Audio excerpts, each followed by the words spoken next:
Ford dealers, where quality dealers deliver low prices every day. For the Red Sox in game 2, Wade Boggs leads off. He's the DH. Jody Reed at second base. Phil Plantier in right field. Ellis Burks batting cleanup in center field. Tom Brunansky, the first baseman. Herm Winningham in left field. Tim Naring at shortstop. Tony Pena batting 8th and doing the catching. And Scott Cooper gets the start at third base, and he'll bat 9th. It will be Roger Clemens on the mound for the Red Sox.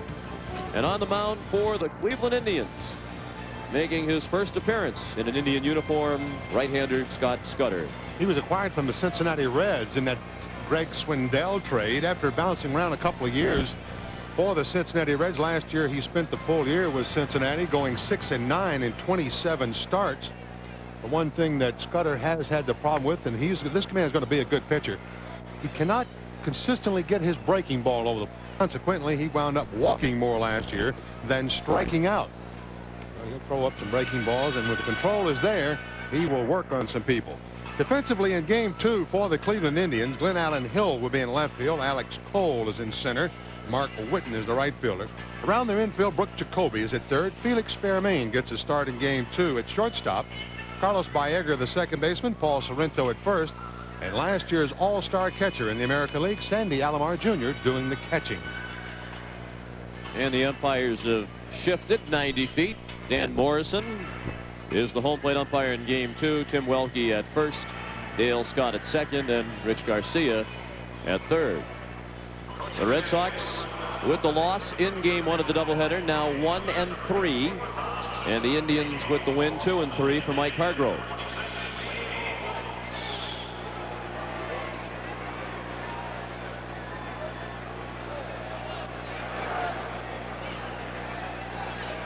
Wade Boggs to lead off. Scudder in the bright sunshine. Boggs in the shade. And Scudder's first pitch in the American League is a ball. Boggs was 2 for 5 in the first game. Hitless his first 3 trips, then singles in his last 2 times at bat, including a single in the 9th that got Wade to first and moved Brunansky to second. The Red Sox elected to forego the sacrifice bunt, trailing by a run with first and second and nobody out. Reed flied out. Greenwell bounced into a double play, and that was all she wrote for game 1.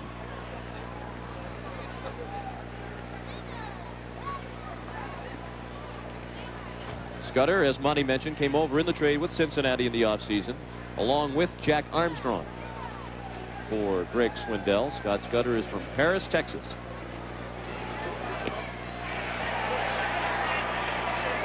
Still 41 degrees, but with the wind whipping, it feels a good deal colder than that. 2-2 on Boggs. Do they do wind chill factors after April 1st? I don't know if they do them. We got one here today. Yes, we do. You were saying, as you went down to interview Matt Young, if it was officially a no-hitter, that it's even colder down the field. Oh, boy.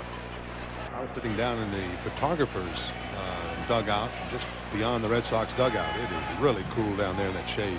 See how many of the fans have moved out to the center field bleachers where the sun is still shining. Most of the rest of the seats are in the shade. Felix Fermin throws out Boggs. 1 out in game 2. That'll bring up Jody Reed.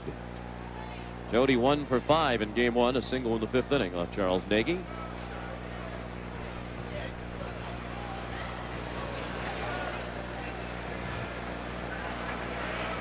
Red Sox home opener tomorrow at Fenway Park against the Baltimore Orioles. We'll have it for you at 1 o'clock over TV 38 and many of our network stations. Jody with his 1 for 5 in game 1, still hitting 200. That's where he started this doubleheader. 1 home run, 2 runs batted in this season for Jody.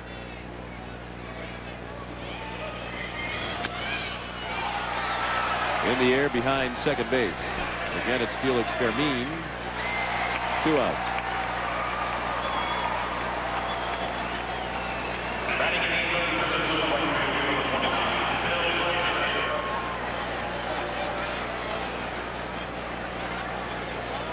Now Phil Plantier. He was 0 for 4 In the first game, he struck out 3 times.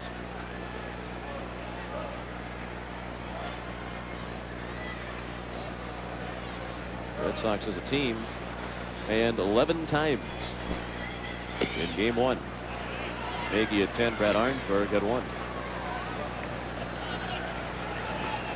Phil now hitting .077 for the season.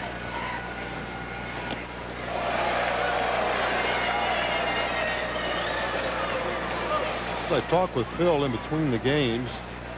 He seems today to be having that pulling kind of swing where his head's really flying out of the swing a bit early.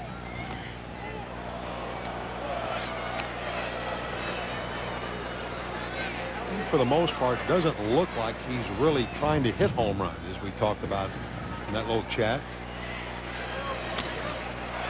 Now to play to left field, 2-2.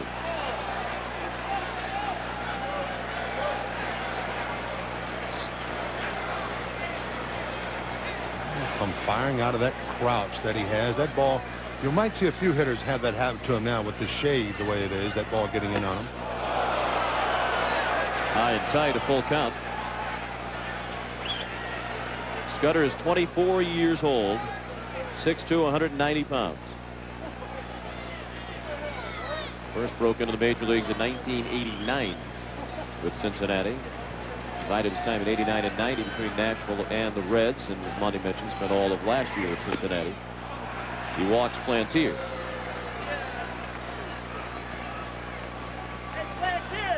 So the Red Sox have a 2-out base runner in the first. There is no score. Cleveland won game 1, 2-1.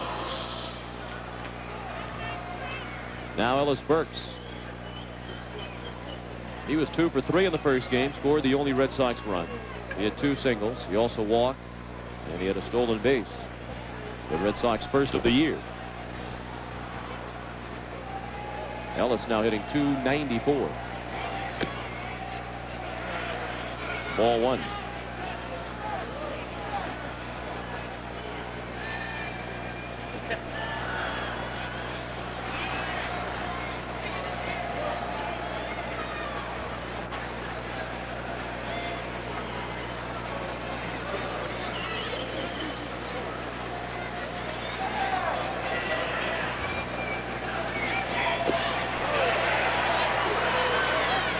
One ball and 1 strike. No, we've talked about this in the past. The reason it's most difficult when that shade gets that way, it's hard for hitters to pick up the spin, the rotation on the baseball, so it's hard for them to determine if it's fastball or breaking ball. 1-2 now.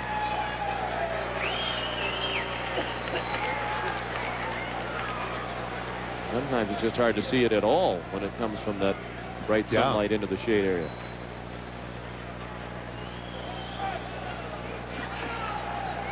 It can be tough for catchers, and they know what's coming.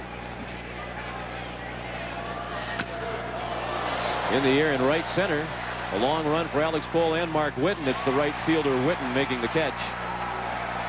And the Red Sox are finished in the top of the first after half an inning of game 2. The starting lineup for the Cleveland Indians in game 2. Alex Cole leads off in center field. Glenn Allen Hill, the left fielder. Carlos Baerga batting third at second base. Albert Bell is the designated hitter. Paul Sorrento at first base. Sandy Alomar Jr. doing the catching and batting sixth. Mark Whitten in right field. Brooke Jacoby, the third baseman, and batting ninth, the shortstop, Felix Fermin. That's the lineup that will go up against Roger Clemens. Roger threw an even 100 pitches in his opening day start against the New York Yankees when he took the 4-3 loss over there, going 8 innings, giving up 8 hits and 4 runs, walking 1, striking out 5. And as I mentioned in our opening, 15-2 in his career. That's 21 career starts against the Cleveland Indians. Last year, 1-0. Roger made just 2 starts against the Tribe. Defensively, behind Roger Clemens this afternoon, Herm Winningham is in left field. Ellis Burks in center. Phil Plantier is the right fielder. Scott Cooper gets his first action of the '92 season. He's at third base. Tim Naring is at short. Jody Reed at second. Tom Bernansky is the first baseman. And last year's Gold Glove winner at the catching position, Tony Pena, handles game number 2 this afternoon.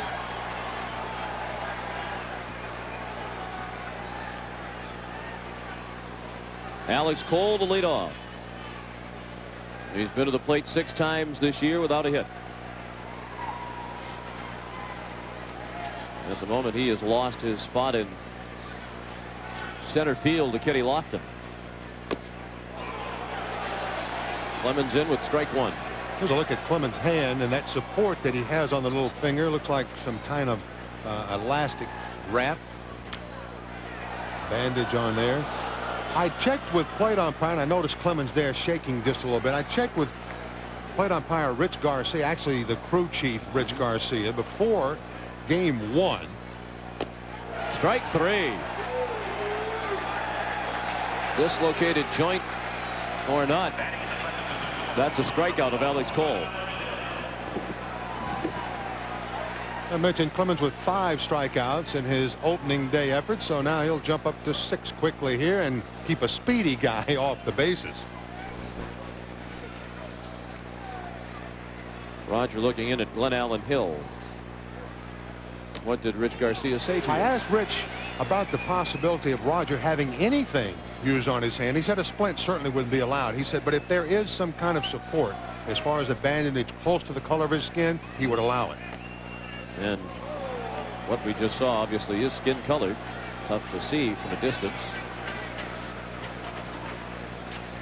1-1 the count.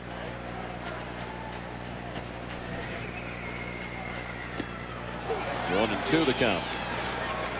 No score. We're in the bottom of the first in game 2. Hill in game 1 was 0 for 4 with a stolen base.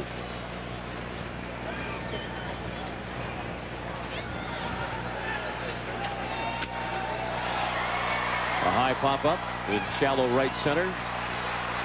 Phil Plantier made the catch. Wobbled around in his glove as he wobbled a bit. The bright sun that they're looking up into. And the breeze still blowing in earnest. 2 outs. That's a combination there that I think drew this result. The high sky, the very bright sky, and the wind. Looked like Ellis Burks was going to handle that ball fairly easy, and then all of a sudden it's Plantier has it come down across the sun. Oops. Last second wobble, but the out is made.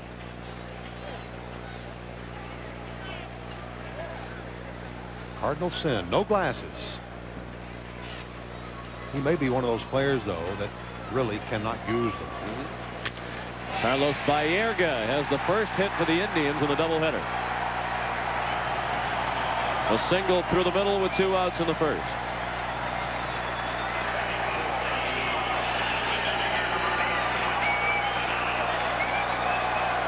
Well, it took 9 innings for them to get a hit. They didn't get any 8th in the first ball. So it's still not a no-hitter. Still not a no-hitter. Any way you look at it. Great effort by Reed to knock this one down. Maybe make a play for himself, but nothing doing. So the Indians' bats do get a hit in the very first inning of game number 2. Now it's interesting. We have a sheet in our hands put out by the Indians Public Relations Department. They do a great job under Bob DiBiasio here in Cleveland. Albert Bell DHing in game 2, the hitter. And the sheet is complete with no hitters of less than 9 innings. Now wait a minute. Why are they bothering to give us the sheet if these things are not no hitters? Actually, all of these things were no hitters till the winter when they were stricken from the record by the change in the qualifications of a no hitter. I'm sure we'll get an answer from this and probably quickly once I bring it up. When a pitcher throws a no-hitter, usually a ball is sent to the Hall of Fame. All those guys that are in there that no longer have... all the balls have been Do removed. they send them back to those guys? I would hope so. I mean, there's still no-hitters in those guys' mind, right? They would probably like to take the ball and throw them at the people in the Rules Committee who changed the criteria.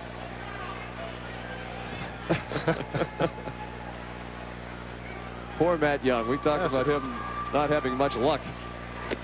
And that's the kind of thing that would happen to Matt Young or Bob Stanley. You do that one season, not even a season after they changed the rule. Just a couple of months. Well, he would much rather have had the win anyway if he'd have given up 22 hits. 1 and 2 on Bell. 2 outs. Baerga at first. Outside. So far, no noticeable problems for Clemens with that dislocated joint on the little finger of his right hand. He's got good control, and he's throwing hard. Baerga back to first.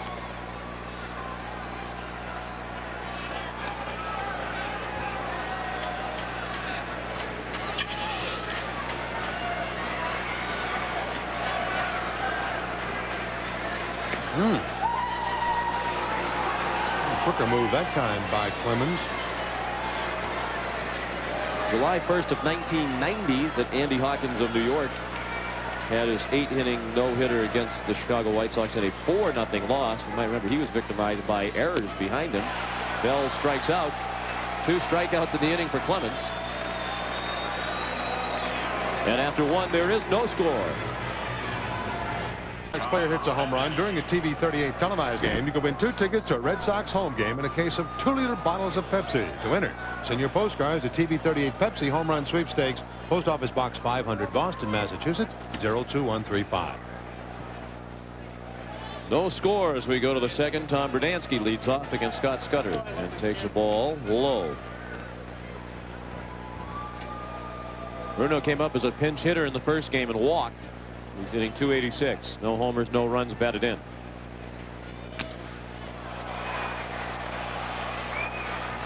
Mark Whitten, 1 out. This copyrighted telecast is presented by the authority of the Boston Red Sox and TV 38. It's intended solely for the private non-commercial use of our audience. Any publication, reproduction, retransmission, or other use of the pictures, descriptions, and accounts of this game without the expressed written consent of the Red Sox and TV 38 is prohibited. Now Herm Winningham.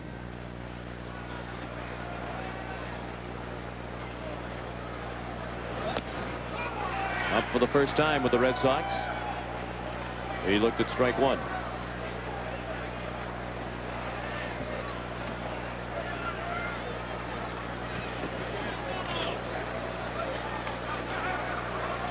One ball and 1 strike.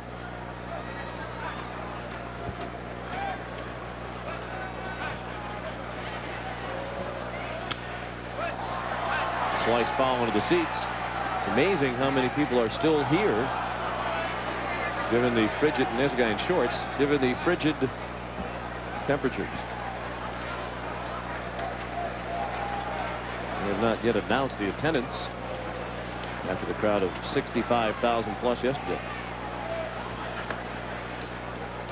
Strange ways this game works sometimes. We've already seen that this afternoon. Last year at this time, or close to this time, Winningham would have been pulling for Scott Scudder. There he is this afternoon trying to do some damage against him. They were teammates last year with the Cincinnati Reds, like they were in '89 and '90 as well. Winningham's out on the ground ball to second. 2 outs. We're in the second. No score. The Indians won the first game this afternoon 2-1. Despite the fact that Matt Young did not allow a hit and went all the way. 2 Indians who reached by a walk came around to score. Now Tim Naehring, the hero of yesterday's 19-inning Red Sox win, when he hit his first home run of the year. Into the seats and left with a man aboard to give the Red Sox a 7-5 win. Tim hit a team-high .333 in spring training, and he's off to a good start in the regular season as well. .375 with the home run and 3 runs batted in.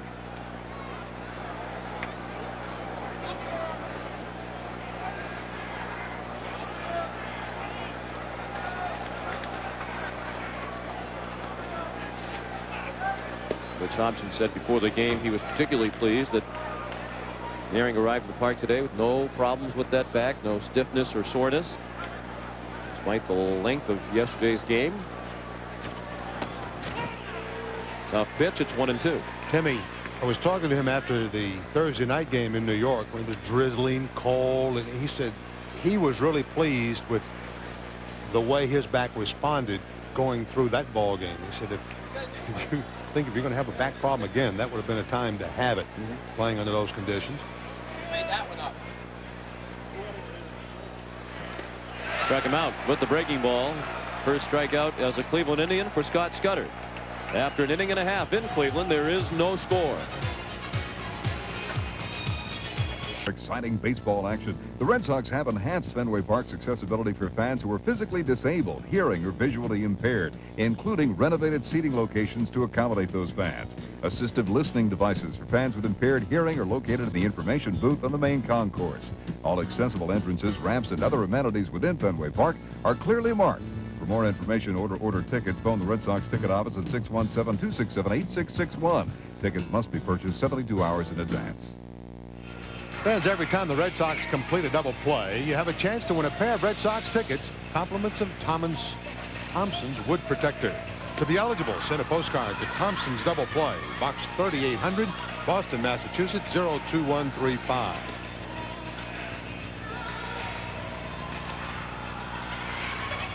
Red Sox fans in Canada, Hamilton, Ontario. Of course, the Red Sox have two native Canadians on the team, and Peter Hoy and Mike Gardner. Paul Quantrill may be a member of the Red Sox before too long. He's also from Canada. Among those in attendance here today, Tim Wiley from the United States Olympic Luge team. Tim's from Lexington, Massachusetts. Wanted us to pass along hello to his friends and family back in New England. He's attending Ohio State University here with his luge teammate, Gordy Shear, who's a Yankee fan, so he won't say hello to his friends and family. He's from Croton, New York, so I guess he's allowed that. They were at the White House the other day with all the Winter Olympic athletes and met the president, the vice president. Gordy said the biggest thrill for him was meeting George Steinbrenner, who was also there. So he's one of those Yankee fans who likes the boss. No, that was second meeting the president of the United States, but he was thrilled about meeting George Steinbrenner too. Paul Sorrento, the hitter, 1-2 the count. Fastball inside. No evidence of a loss of velocity looking at that pitch. We're in the second. There is no score. Indians won game one 2-1. Sorrento, Alomar, and Witten to face Clemens, who allowed a single but also struck out two in the first.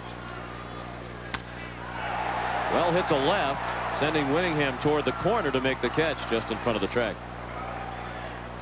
Final score from the National League this afternoon. Montreal, picked by just about everybody to finish last in the National League East, beat New York 8-2. So the Mets in the basement in the NL East now, 2-5, and Montreal is 4-2.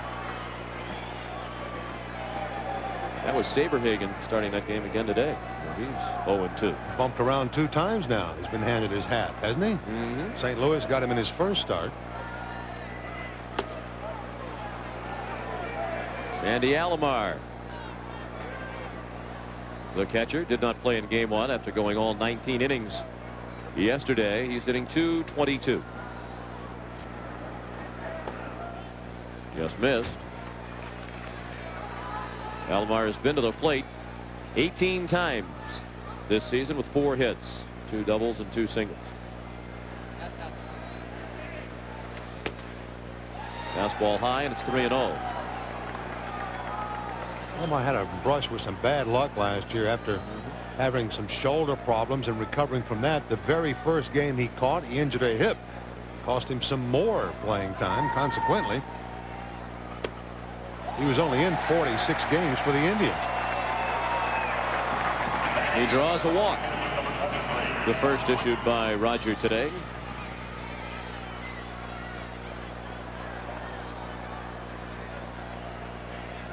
Runner at first with 1 out in the bottom of the second. No score. You can't find enough jackets to put on a day like today when you're an extra player, reliever, bullpenner, coach, announcer.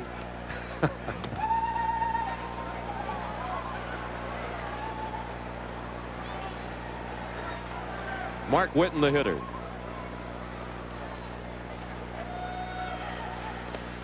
Check swing at a ball low. That's 5 in a row out of the strike zone from Clemens. Witten went over 3 with a walk in game one. He's now hitting .095 with 1 RBI.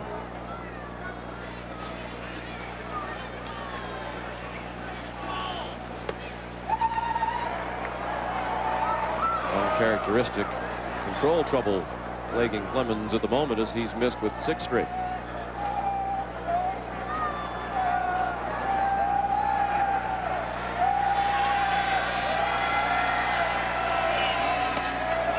And there's a strike. Looks like the Toronto Blue Jays are about to go to 6-0. They lead Baltimore 3-1 in the top of the 9th inning at Toronto.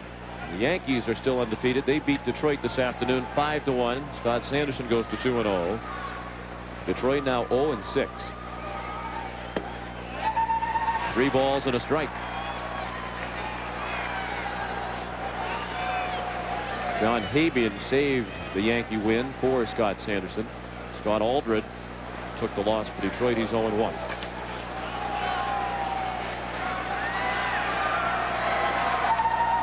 The 3-1 pitch.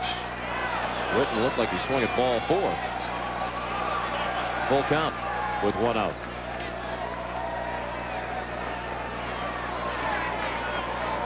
They're full of major league managers last year. Mark Whitten was selected as having the strongest throwing arm of any outfielder in the major leagues. A poll conducted by the Toronto Star. Strike 3. Whitten hauled out on a pitch at the knees. 3rd strikeout of the game for the Rocket. Well, Clemens going to a breaking ball action here to come up with the strikeout on the 3-2 count.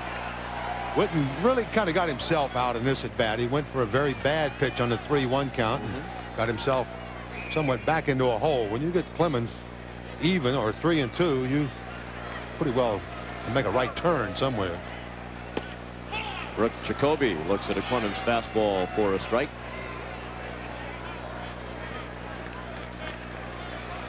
Oh for 3 was Brooke, but he was a key figure in game 1 as he made a couple of fine defensive plays behind Charles Nagy.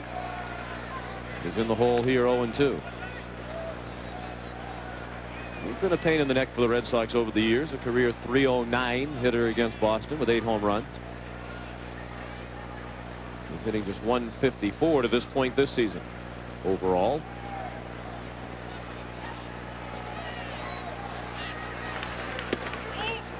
There it goes, and the Red Sox were asleep at the wheel. No one covered second. Delayed steal by Sandy Alomar, and it was a dandy. He timed it just right. He waited till the ball settled into Pena's mitt. Now is when he's going. He just kind of coast in the second. His first stolen base of the season, 7th in the doubleheader for Cleveland. They came into this game with 2 through their first 4 games. But it doesn't matter, as Jacoby is called out. Back-to-back strikeouts for Roger Clemens. He has fanned 4 in the first 2 innings. After 2 in Cleveland, no score. New England Toyota dealer. For Toyota value, it really is the best deal going. Today, the California Angels traded their shortstop, Dick Schofield, a sure-handed shortstop, Dick Schofield, to the New York Mets for pitcher Julio Valera and a player to be named later. And the disabled list continues to get more and more names added to it in this early part of the season. The Philadelphia Phillies today placed infielder Dale Swaim on the 15-day disabled list, retroactive till April 8th. This Around the Horn report brought to you by your New England Toyota dealer. It is the best deal going.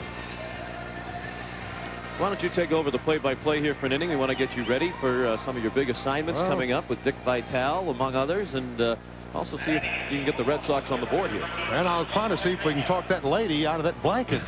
I don't think so. You're going to have a lot of money on you if you're going to pull that off. I think that was an interesting trade. Obviously, the Mets concerned about the health of Kevin Elster. He's been bothered by an ailing shoulder and playing with it, but he's been having trouble throwing.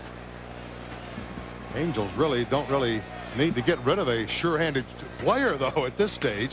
Tony Pena bounces it off the glove of Scudder, and Scudder retires in time, recovers in time. Pena's retired, leading off the Boston third. No score in game number 2 of this Sunday afternoon doubleheader.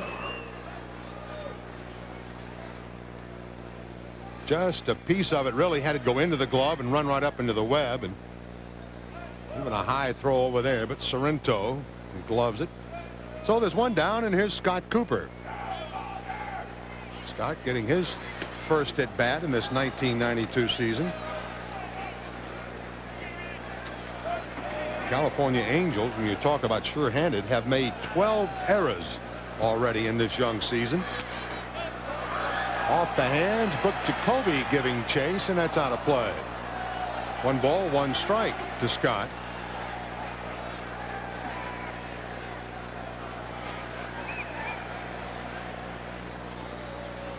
Angels have played just 5 games prior to today, committed those 12 errors, but yet their manager, Buck Rogers, said after a 4-inning game a couple of days ago, don't worry, our team will still be one of the best defensive teams in the American League.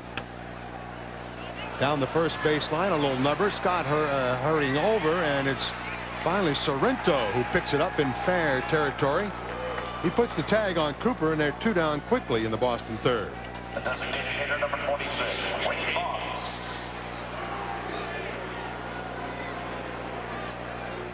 Back to the top of the order now for Boston. It'll be Wade Boggs. Red Sox have had just 1 runner in this game. That was a 2-out walk issued Phil Plantier back in the first inning. Scudder is high for a ball. Scudder gave up 6 home runs last year in his 27 appearances, 14 of those as a starter for Cincinnati.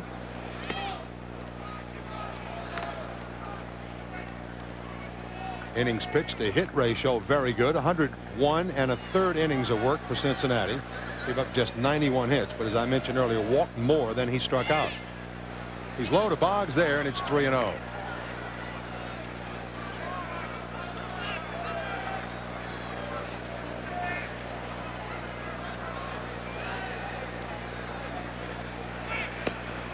Taking all the way, and the pitch is in for the strike. Boggs drawing closer to that 2,000 hit mark. And he draws the base on ball. So the Red Sox have their second runner, both by means of the walk.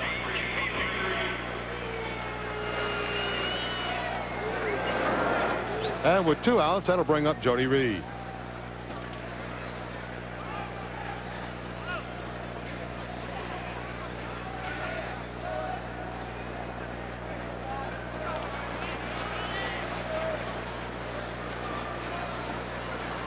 Jody out on a pop-up to Felix Fermin at short. His first time up in this game, perhaps the softest ball he's hit in this series.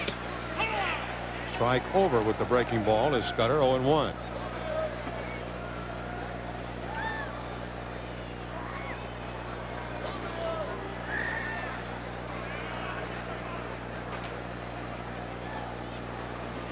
Jody's career average in April at 212. He's presently at 190 as he steps in here.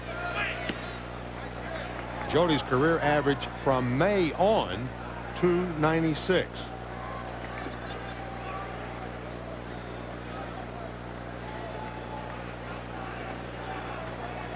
One ball, 1 strike to count to the Red Sox second baseman. Phil Plantier is on next. He would be next if Jody keeps the inning alive. Outside is Scudder.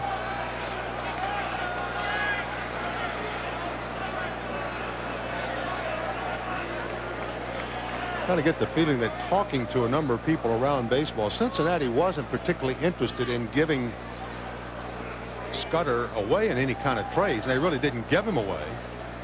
They seemed to think that the only way you'd have gotten a Scudder in a deal would have had a Swindell involved in it. Jody fouls it back, and the count evens at 2-2.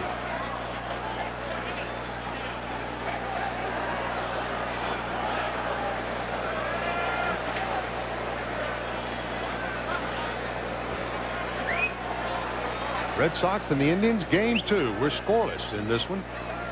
Red Sox losing the first game 2-1. Although Matt Young going the 8 innings, not allowing a hit.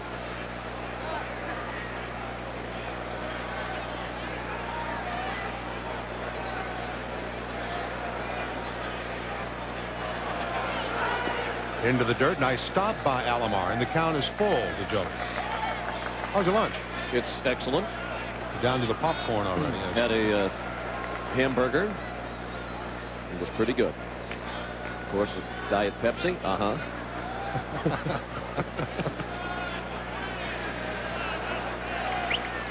Boggs will be on the move as Jody has the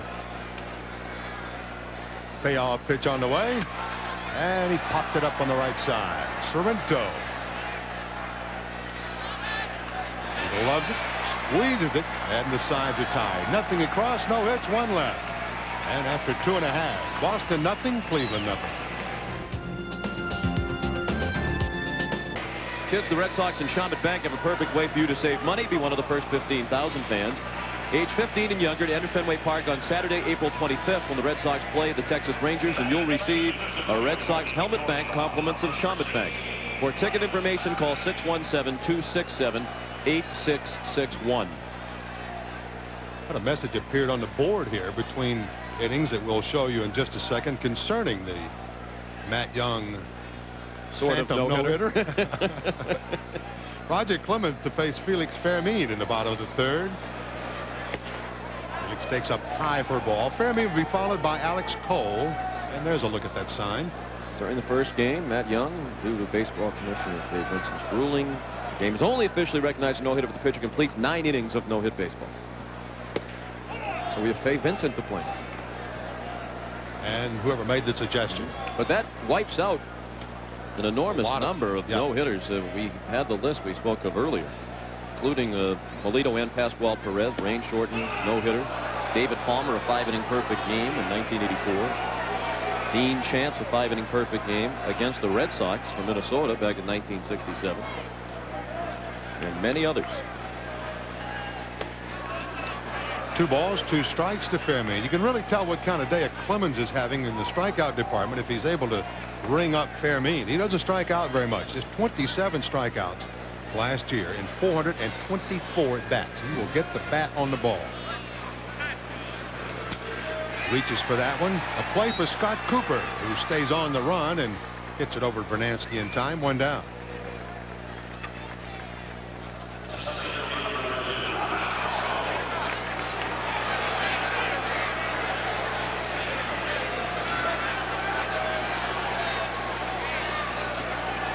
So with things settling down here, we go back to the top of the order, and Alex Cole is the hitter. No score. We're in the bottom of the third of game number 2 from Cleveland. The only scheduled doubleheader in either league. And why in why early April? That's the question. Well, I'll tell you why right after we pause for the station identification along the TV 38 Red Sox network. TV 38, WSBK TV, Boston. The 0-1 is fouled away. No balls, 2 strikes as Alex Cole is in a deep hole. The Cleveland Indians do not like to open on any day other than Saturday. And that's the reason for the doubleheader scheduling today. Red Sox play the Indians 7 times in this stadium this year. The next time, of course, they'll be here for 4. So in order to do that, they had to come with the doubleheader today. Clemens misses with a split-fingered fastball, and it's 2-2. Well, it paid off for them with the 66,000 fans here yesterday, and a nice crowd here today. The attendance has not yet been announced. We had a strange start to the 1979 season. The reason I remember that because it was the year I hurt my arm. We played 1 game in Boston to open the season, and then came to Cleveland to play their opening day on a then Friday. Kind of a strange situation, but that was again back to Cleveland's desire not to open up on anything other than a Saturday or a weekend start, which would have been Friday. But 2-2. He struck him out. Clemens has got 5.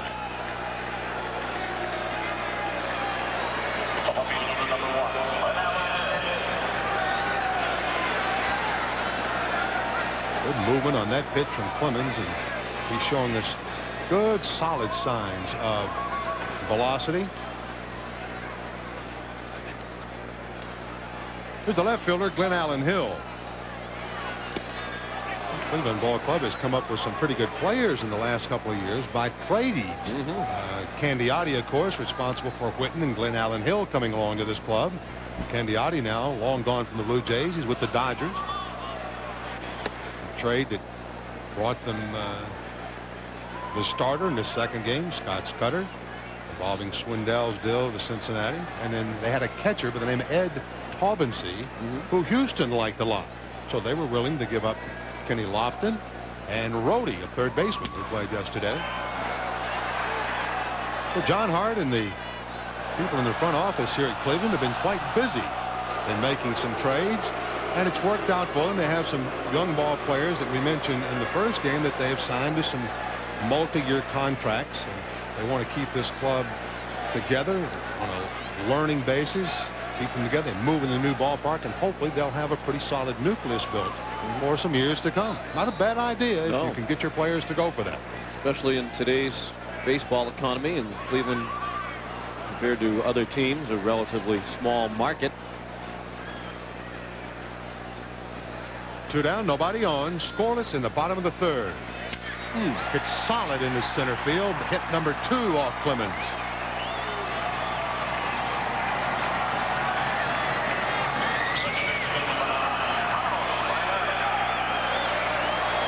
Glenn Allen Hill seemed to be in a hole, but it didn't bother him. That was well hit. Looked live like it was closer to hitting Clemens than it actually was on the replay. So Hill to bid first with 2 down. Here's Carlos Baerga, the second baseman. He got the first hit for the Indians on this Sunday. That was his first time up after 2 were out in the first inning. He had a single to center, just past the reach of Jody Reed. This one should be out of play, and it is.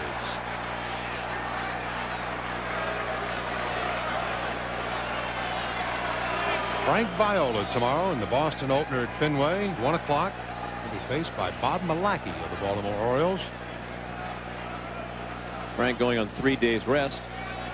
It was with that possibility in mind that Butch Hodgson took him out of the game pretty quickly on Thursday night at Yankee Stadium.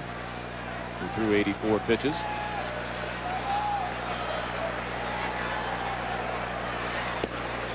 No balls, 2 strikes to Baerga.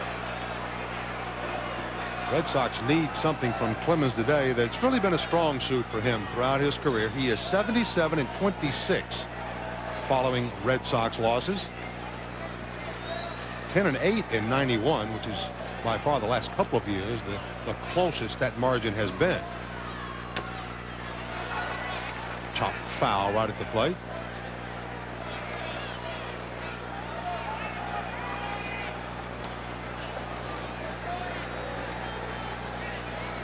And as you mentioned earlier, Clemens 15-2 against the Indians, 1-0 against them last year. And for a long time where they rarely ever put the ball in play against him. Into the dirt and flipped up into the air, but kept in front of Tony Pena. Nice job by young John Flaherty in game number 1, handling Matt Young. Of course, obviously fairly partial to catchers, but you like to see a young catcher handle himself nice and soundly behind the plate, and Flaherty certainly did that. Hit the ball hard a couple of times and picked up his first major league hit and his first at bat with a double down the left field line. The unfortunate thing is some fans around the country will read the box score tomorrow, see 6 stolen bases in the game for Cleveland, and figure that John Flaherty really struggled. But if you did not watch the first game this afternoon, he really had no chance on just about every chance when the Indians went running. A ball and 2 strikes to Carlos Baerga, and Clemens will check on Hill over at first and almost caught Hill.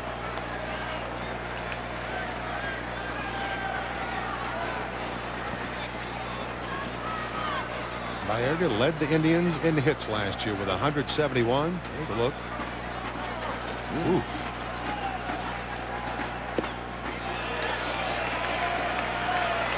Two balls, 2 strikes.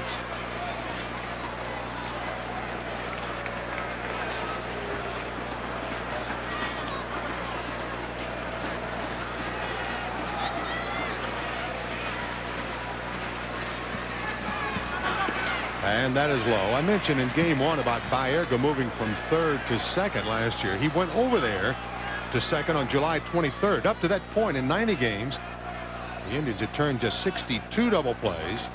In the next 72 games with Baerga at second, the Indians turned 88 double plays. Well, that was obviously very promising, and they have turned so far this year 11 double plays and 2 big ones in the 7th and 8th, or actually 8th and 9th innings of game number 1. So it's a full count to Baerga. This will get Hill on the move. Struck him out.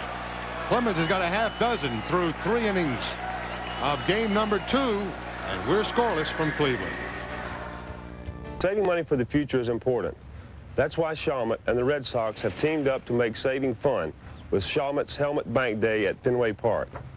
The first 15,000 fans aged 15 and younger to enter Fenway Park on Saturday, April 25th, when the Red Sox challenge the Texas Rangers, will receive a helmet bank, compliments of Chalmette. Come out and join us for the season of the Red Hot Red Sox.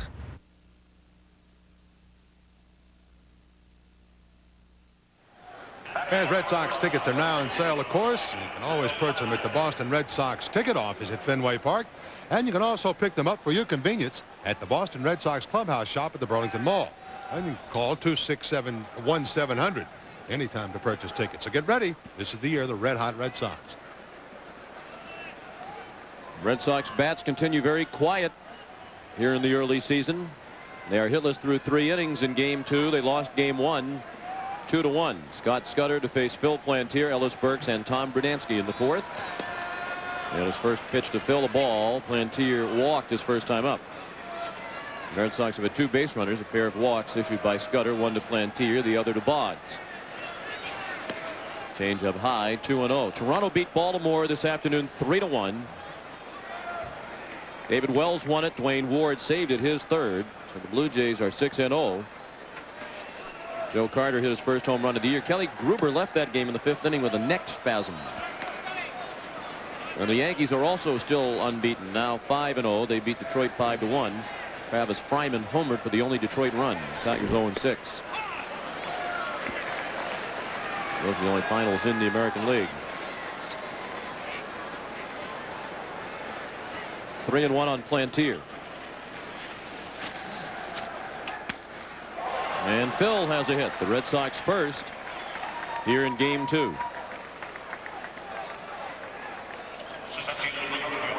Keep working Phil down all afternoon, and finally a ball did not have a great deal of movement on it that he could stay with. This ball just about straight out in that area. It's away from him. He's allowed to extend those arms, and the result of that sharp line drive into center. First hit for Boston. And Phil's 2nd hit of the year. A long time between hits for Phil. You have to go back to his first at bat on Tuesday in the opener when he hit the home run off Scott Sanderson. Ellis Burks fly to right in the 1st. No score. We're in the 4th. The Indians with 2 hits to the Red Sox 1.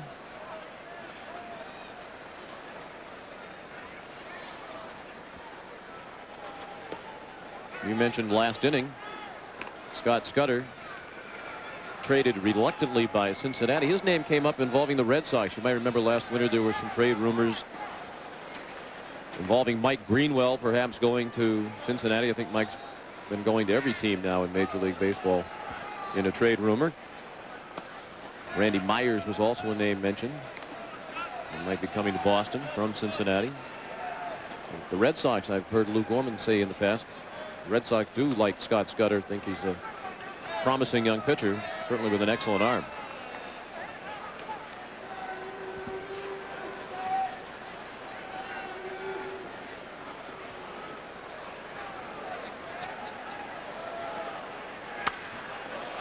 Just foul past 3rd.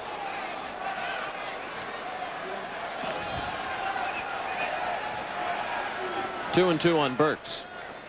Another final from the National League. The Cubs beat St. Louis 4-2. We mentioned earlier Montreal beat the Mets 8-1, 8-2.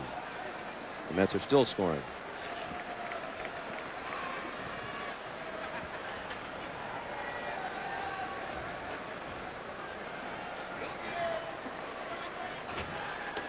Breaking ball stayed inside. Scudder was the Texas High School Player of the Year as a senior at Paris High School in Paris, Texas.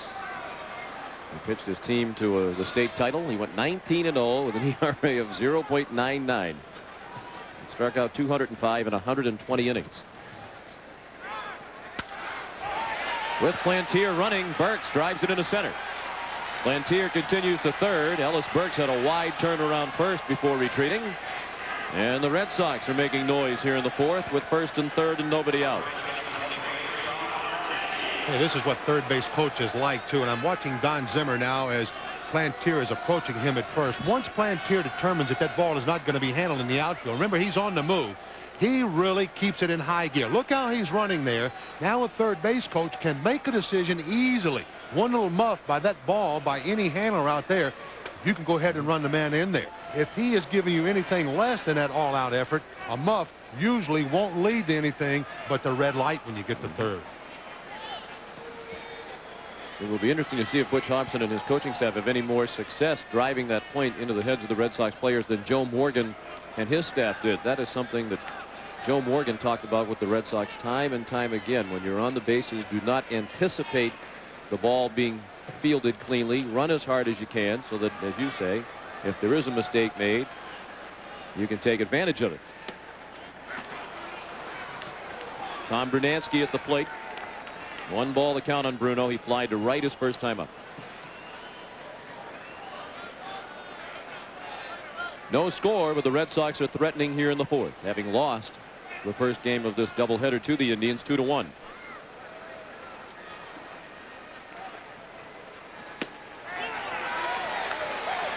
A ball and a strike on Brunansky. Winningham is on deck.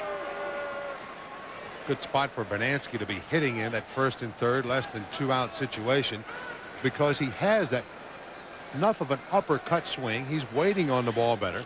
Help him get the ball up in the air here.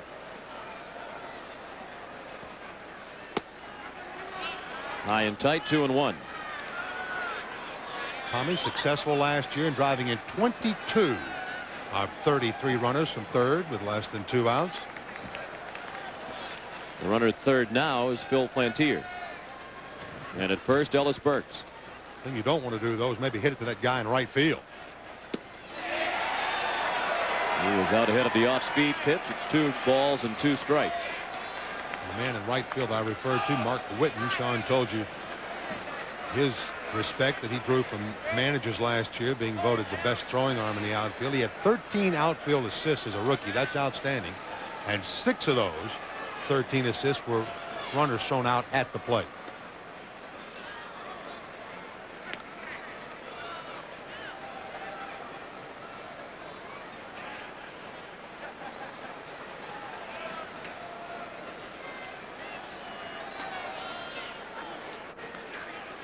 Burks stole the Red Sox first base of the season in the first game this afternoon.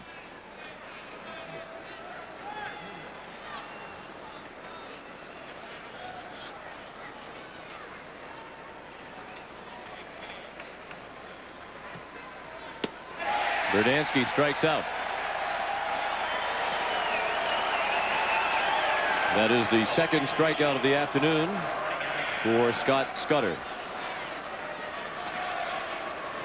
Like the breaking ball. Nice tight spin on this breaking ball. Not exactly positioned well. You don't really want to throw a lot of breaking balls up there, especially in a fly ball situation, but Scudder gets away with it as Brunansky's down on strikes. Sometimes a catcher, that's the one you see coming and you want to run right out and catch it before it gets there.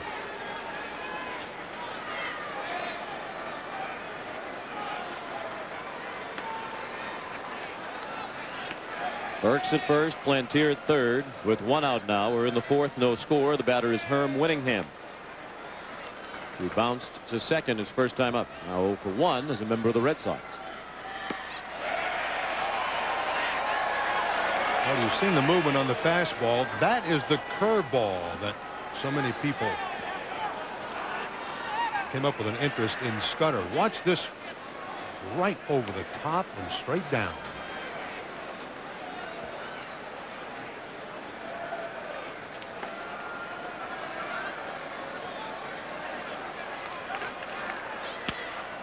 Chopped slowly towards second. That'll get the run in.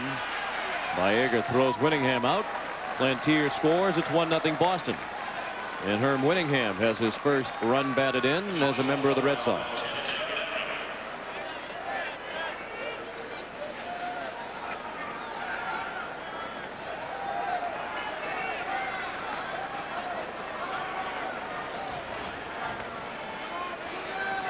Now Tim Naehring, who struck out swinging in the second.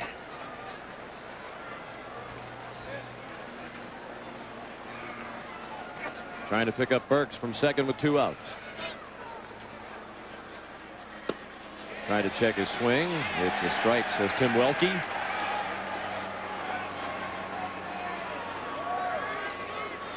Naehring with a lot of friends and family here. He's from Cincinnati and went to college at Miami of Ohio.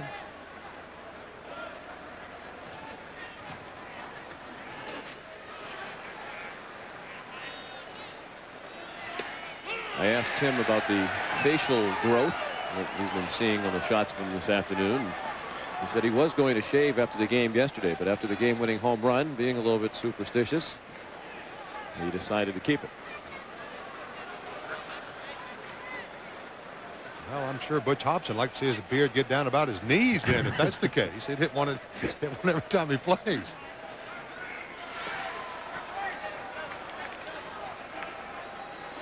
One and two now.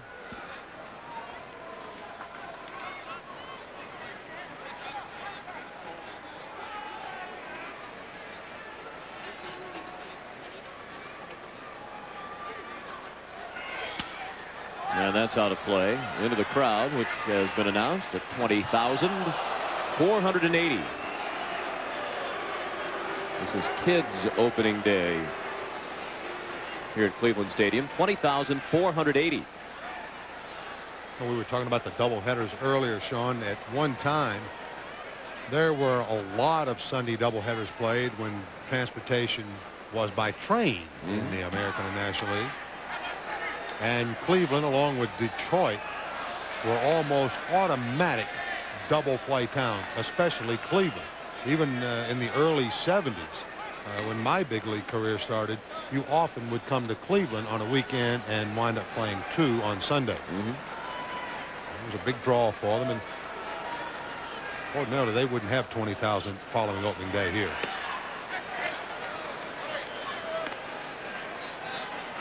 Well, it's always interesting, despite their perennial status as cellar dwellers in the American League East. Cleveland has not finished in the top half of the division in 23 years. The fans here this time of the year are always optimistic when they come to town. Heard some people walking around Cleveland yesterday talking about worst to first. A lot of Twins and Braves last year. Naehring out on the bounding ball to short. Carmine threw him out. Red Sox get one and strand one in the fourth, and after 3.5, they lead Scott Scudder and the Indians 1-0. Kids, the Red Sox and Kenner have a day especially for you during Kids Weekend. April 26th, the Red Sox and Kenner will be teaming up to bring the first 15,000 fans, age 15 and younger, a starting lineup figurine compliments of Kenner products. Phone the Red Sox ticket office at 617-267-8661 for more information. The Monty Fan Club. Yes, sir. Good for you. We know you had men from Monty for a while. Is this a competing fan club, or are they going to join? I think it's forces? the same one. Maybe they just changed it around somewhat. The only thing that's needed for membership is, I think, one of my bubblegum cards. That's the reason they're hard to find now. Yeah, well, they would be a collector's item. Yeah, they are really a collector's item. Roger Clemens working with a lead. 1-0. These one-run games have been a nightmare for the Red Sox, however. They have played in 4 closely contested games, all 3 of their losses, one-run losses, including the first game of the doubleheader today. And their one win, that 19-inning, 2-run win on the homer by Tim Naehring. Looks like a Browns crowd here at the stadium more than a Cleveland Indians crowd. They probably wouldn't be as cold, though, if it were a Browns game. And there'd be a few more of them in the seats. Oh, yeah. Albert Bell struck out swinging. Clemens has struck out 6 through 3 innings. 2 in each of the first 3 innings.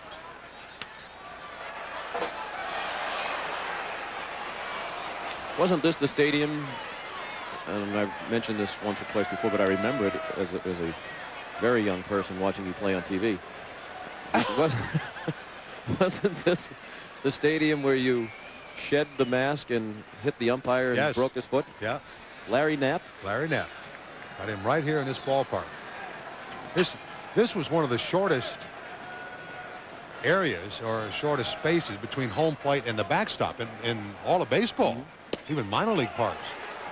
And I'm over, you first come to the big leagues, you're trying to impress somebody. I ripped the mask off, chasing a pop-up and fired it away, hit Larry Knapp right on the left foot, broke his little toe. He thanked me. Sent me thank you cards. Got him a couple of weeks vacation, did he? Rest of the season he had off. He had about 2 weeks to go, maybe, something like that. It's also the ballpark in which I hurt my arm in sometime during the game in 1979. Came over here to make that opening day, rather unusual opening day start, and somewhere in the course of that game I made a throw that I broke apart in the elbow area. We started the game, it was about 32, 33 degrees. And it's ball 4. Bell is aboard with the second walk issued by Clemens.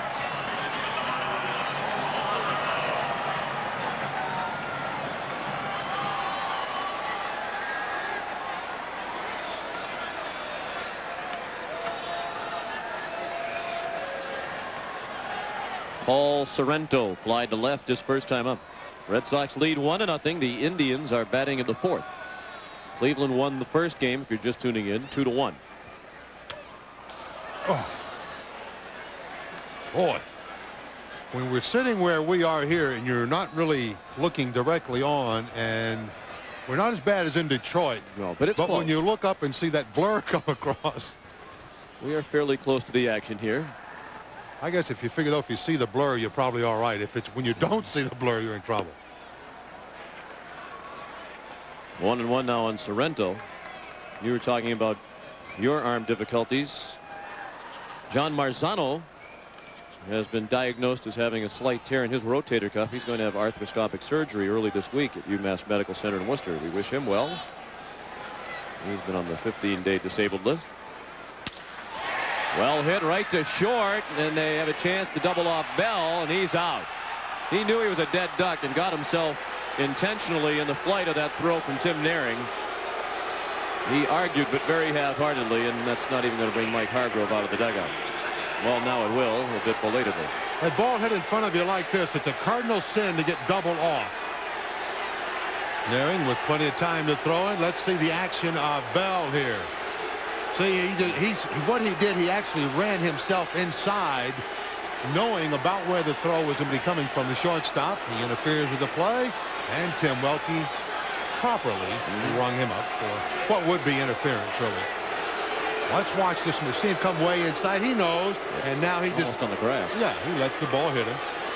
The only guy to ever get away with that I know and really remember was Reggie Jackson, going from first to third on a play in Baltimore, either during the playoffs or the World Series. I think it was the World Series Series against the Dodgers, if I'm not mistaken. Sandy Alomar walked and stole second in the second. Red Sox lead 1-0. 2 outs and the bases now empty as a result of the double play. We're in the 4th.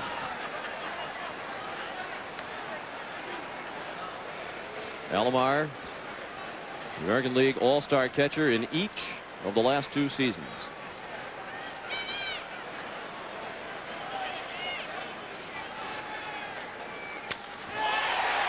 Pretty well hit to left. Winningham back to the warning track to make the catch. That's all for the Tribe in the 4th. After 4 in Cleveland, 1-0 Red Sox. Well, and that's why that in 1992 they're having a day in your honor. It's Kids Opening Day. It's on April 18th, and the Kids Weekend will be April 25th and 26th. These days sponsored by the Red Sox, Leaf Incorporated, Shawmut Bank, and Kenner Products. So make your plans early. Call the Red Sox ticket office at 267-8661 for more information. And of course, the home opener for the Red Sox tomorrow at 1 o'clock. We'll have it for you on TV 38. And many of our network stations, Roger Clemens breezed through 4 innings without allowing a run. And Matt Young, if you're just joining us, pitched 8 no-hit innings in the first game of the doubleheader, but lost 2-1. 2 batters he walked came around to score. The Red Sox couldn't take advantage of numerous opportunities. They stranded 10 men and hit into 2 double plays in the final 2 innings. Up until this winter, it would have been a no-hitter officially for Matt Young. It is not considered a no-hitter now by the rules of baseball. Here in game 2, the Red Sox lead 1-0 as we go to the 5th. Looking forward to tomorrow, the home opener, always a special day on the New England sports calendar. Sellout crowd will be on hand.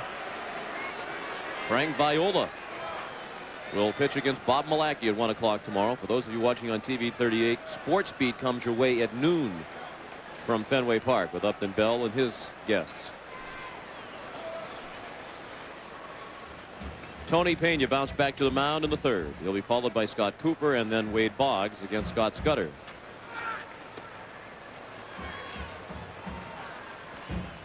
We managed to go 13 innings before the people sitting above us in the balcony decided to start pounding on. It must hurt their feet. It's so cold. I don't know if that can be heard on the air, but it can certainly be heard here in our booth.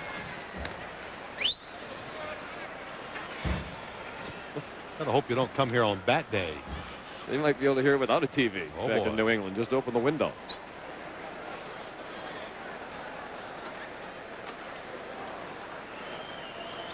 One and one on Pena. Scudder has allowed 2 hits, but both of them came last inning, back to back, to set up the run.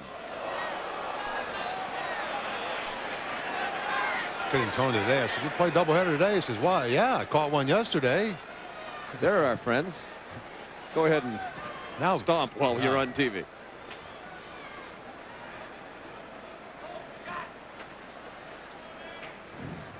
Sure, don't do it anymore. You had your chance. They did. Choked in the spotlight. 3-1 the count. Where is the guy with the drum? I thought he was here at every game out there in right field. There he is. He's there. I don't really recall having heard it. You just probably gotten so used to it now. I guess I have. Been in a trance most of the day anyway. Down to first, Sorrento to Scudder, 1 out. Well, the defensive play in this series continues to be very, very nice. Nice play here by Sorrento on the grass cutter. Ball hugging the ground off the bat of Pena to that opposite side. Sorrento's got it. Scudder right where he's supposed to be.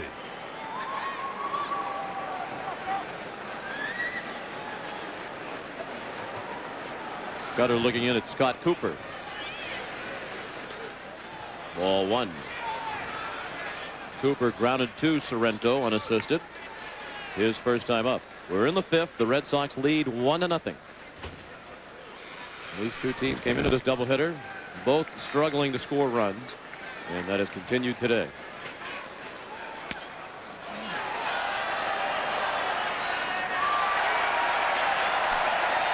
One and one. Wade Boggs to follow. It's not unusual for the Indians not to score runs. They scored fewer runs than anybody else in baseball last year, just 576. Montreal was next with 579. Everybody else at or above 600 runs on the year. It's amazing to me that Albert Bell hit as many home runs.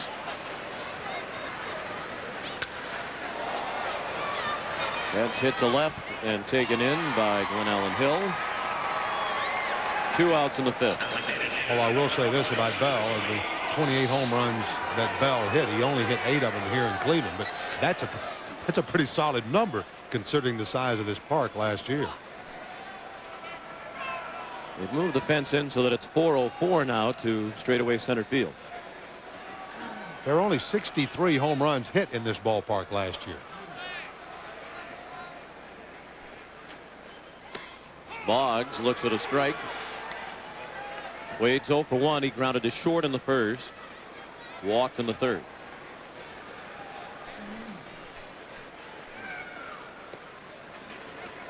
1 ball and 1 strike.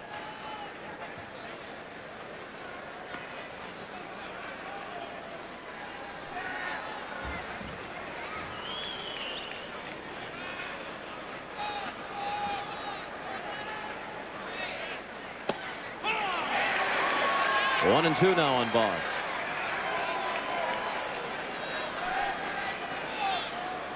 Cleveland had far and away the fewest home runs in the American League last year, 79 as a team. California second fewest, 115, considerably more than the Indians. Milwaukee and Kansas City next on the least productive home run team list in the league in 1991.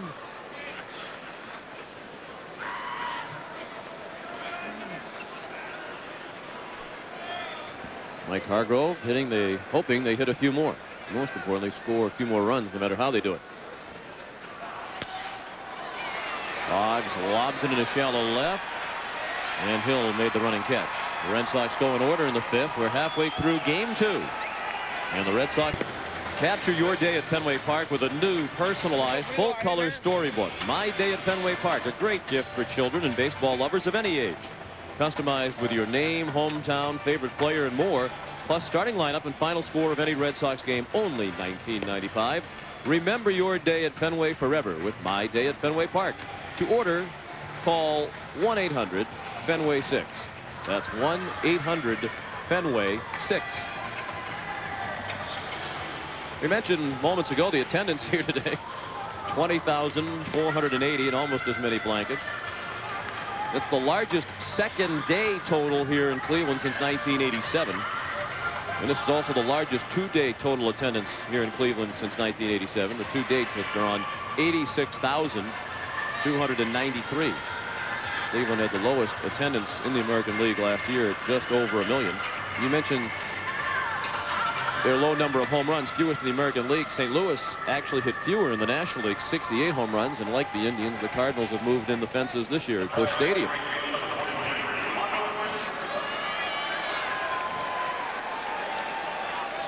Roger Clemens is shut out. Cleveland threw 4 innings on 2 hits. He's also walked 2. He has struck out 6. Working to the bottom third of the order in the 5th. Mark Whitten leads off. He was called out on strikes in the 2nd. Brooke Jacoby to follow, and then Felix Fermin.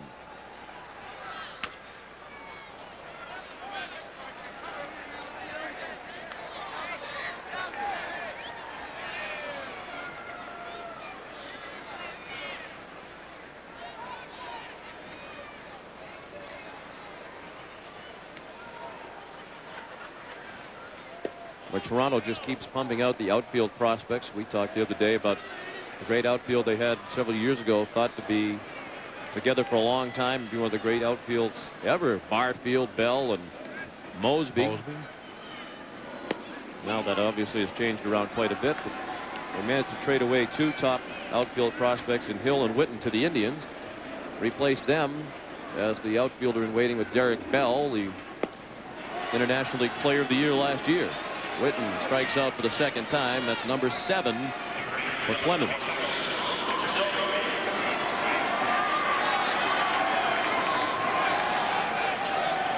Like the split-fingered fastball from Roger. Yeah, it was. Boy, what movement he had on that. A little off over his usual speed with that pitch. He's not shown any signs of being affected by the dislocated joint on the small finger of his right hand. Brooke Jacoby was called out on strikes his first time up. 1-0 Red Sox in the 5th. That is again another good one. Good movement.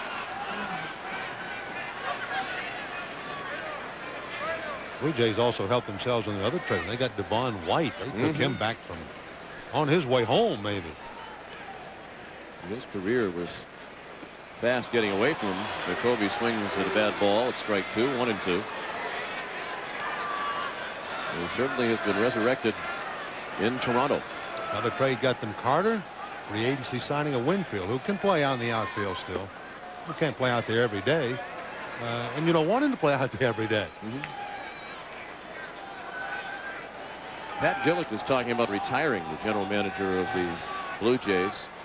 We don't hear a lot about Pat Gillick. For a while, he didn't make any trades. They used to call him Stan Pat, but his record shows he is, without question, one of the top executives in baseball.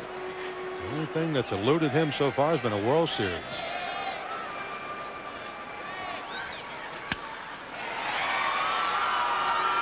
Jody Reed throws out Jacoby. 2 outs here in the 5th. The Red Sox lead 1-0. They lost the first game 2-1, despite the fact that Cleveland did not have a hit. Cleveland scored 2 runs.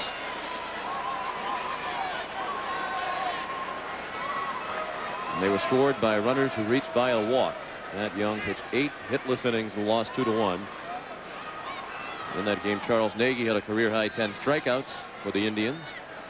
And Derek Lilliquist recorded his first major league save. Felix Fermin, nice play by Clemens. 1, 2, 3. Go the Sons of Geronimo in the 5th. After 5, 1-0. Red Sox. The Red Sox 1992 season is the silver anniversary of the '67 Impossible Dream Team. To celebrate the event May 16th, the Red Sox and Upper Deck bring you the Upper Deck Heroes of Baseball game at 1:05. All fans entering the park will receive an Impossible Dream Team commemorative card sheet, compliments of Upper Deck. Then following at 3:05, the '92 Red Sox challenge the California Angels. Gates will open at 11:30. To purchase tickets, phone 267-1700 or for the hearing impaired 236-6644. On the American League scoreboard, the Yankees go to 5-0 with a 5-1 win over Detroit. The Tigers now 0-6. Scott Sanderson, the winner. He's 2-0. Toronto remain unbeaten. The Blue Jays now 6-0. 3-1 the final over Baltimore. Joe Carter hit a home run. California leads Milwaukee 6-4. Junior Felix has homered for the Angels. Oakland 4, Chicago 3. They're in the 5th at Oakland. Mark McGwire has his 4th home run of the season in that one. Seattle leads Kansas City 2-0 in the 4th at Seattle. Tonight, Texas is at Minnesota. We'll check the National League in a moment. Here in Cleveland, we're on to the 6th, and it's Jody Reed leading off against Scott Scudder. Foul ball into the mid of Alomar for strike 1. Jody's 0 for 2. He's popped to short and to first.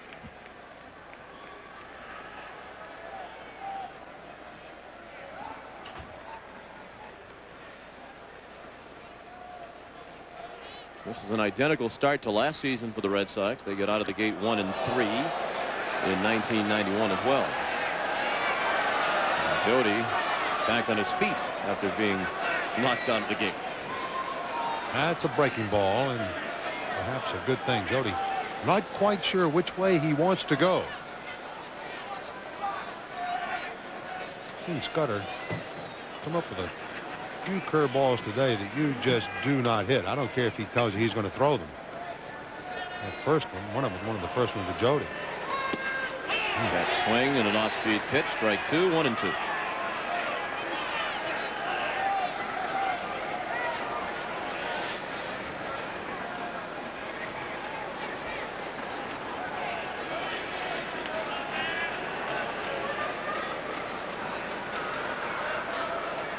Scudder spent quite a bit of time last year on the disabled list. Slowly towards short. Fermin throws him out. Nice play on the move by Felix Fermin. In the National League, Montreal beat New York 8-2. Brett Saberhagen now 0-2 for the Mets. Calderon and Randolph with home runs in that game. Pittsburgh beat Philadelphia 6-1. Atlanta 6 and San Francisco 1. Tom Glavine now 2-0. Ron Gant hit his second home run. Chicago beat St. Louis 4-2. Hector Villanueva homered for the Cubs. Cincinnati beat Houston 5-4. And San Diego leads Los Angeles 1-0 in the 6th at Jack Murphy Stadium. San Diego, the hometown of Phil Plantier. He's at the plate with a count of 1-0.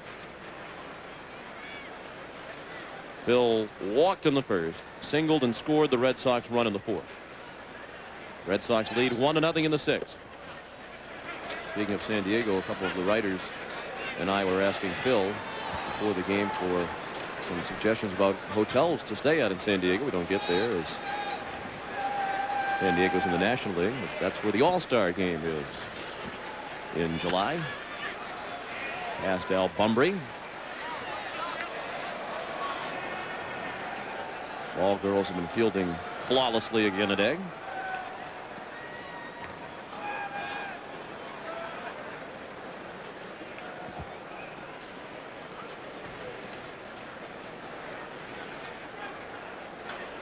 John Wilson, our director, crediting the fine fielding of the ball goes to those stylish pants that they're wearing.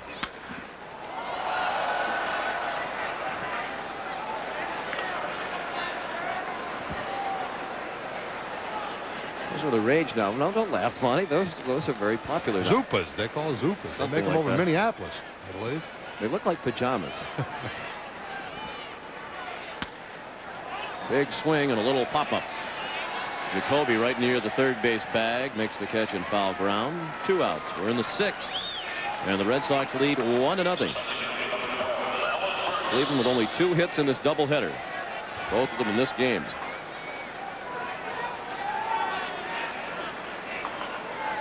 So if you're just tuning in and hearing that, no, it was not officially a no-hitter. For reasons we won't explain again to those who have been with us throughout. They're tired of hearing about it. Matt Young pitched 8 innings, not officially a no-hitter by the rules of baseball.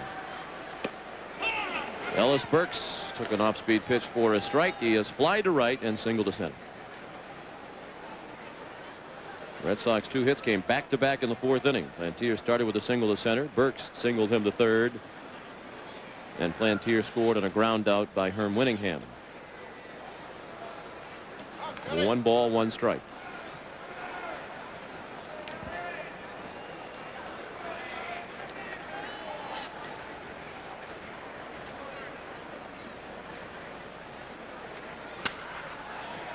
Tough play for Jacoby.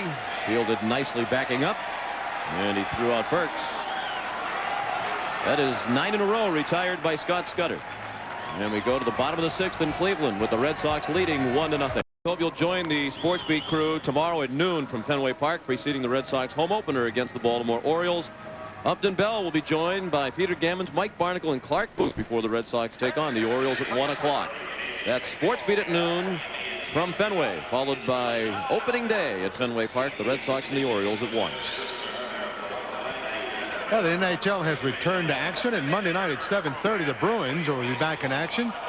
And also, I might add that the TV 38 7th Player Award ceremonies will be taking place just prior to the Hartford Whalers Bruins game. That's on Monday night at 7:30, so join us, won't you, right here on TV 38, where we entertain Boston. If the season had not resumed, that would have been another one of the unfortunate related victims. The 7th Player Award ceremony. We're glad that that tradition lives on. And we'll look forward to the 10th Player Award balloting again during the Red Sox season.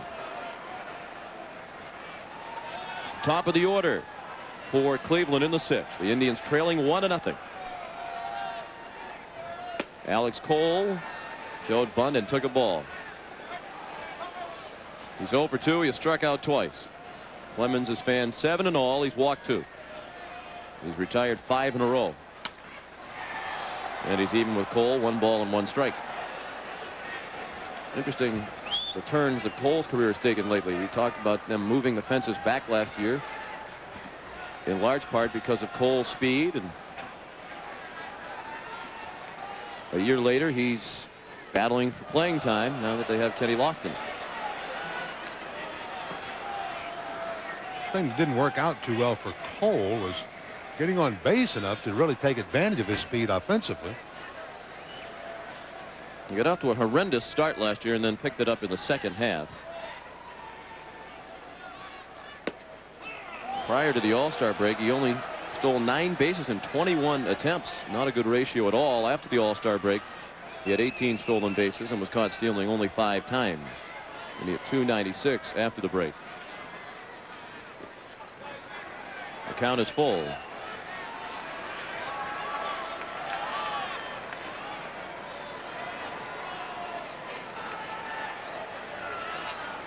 Cole led the Indians last year in stolen bases with 27.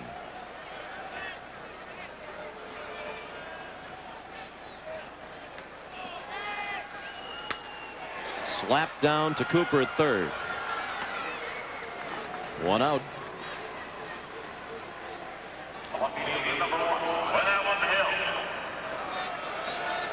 Can't outrun that little white rat when that man throws it, I will tell you.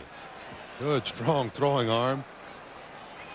Guys who slap the ball to the opposite side like a Cole or a Pettis oftentimes can take advantage of a third baseman who has to move over to the left and into the hole. They utilize their speed, but that strong throwing arm there is not going to let that happen very often. Glenn Allen Hill took a ball high. He has one of the 2 Cleveland hits, a single to center in the 3rd. He flied to right in the 1st. Red Sox leading 1-0 in the 6th.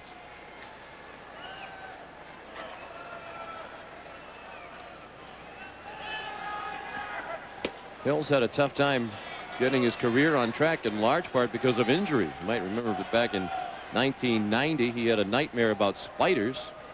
Was walking and crawling around in his sleep, suffered cuts and scrapes on his feet, knees, and elbows, and had to go on the disabled list.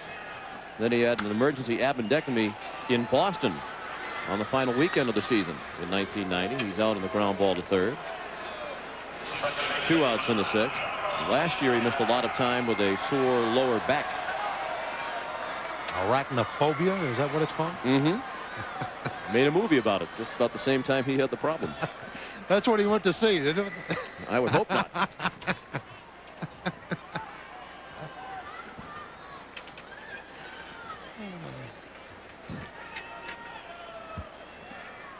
Carlos Baerga, the hitter. Strike 1. Tailing fastball. Baerga single to center in the 1st, struck out swinging in the 3rd.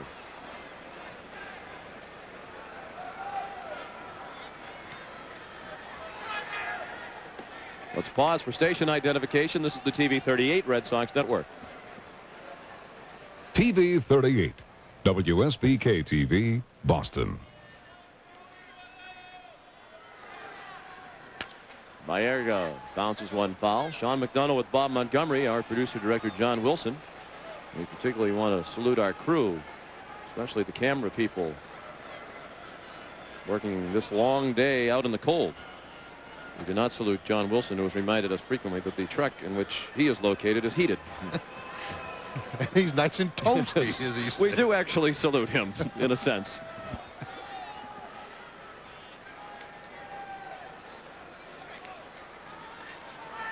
Well, he is nice and warm, as he should be, as is Clemens.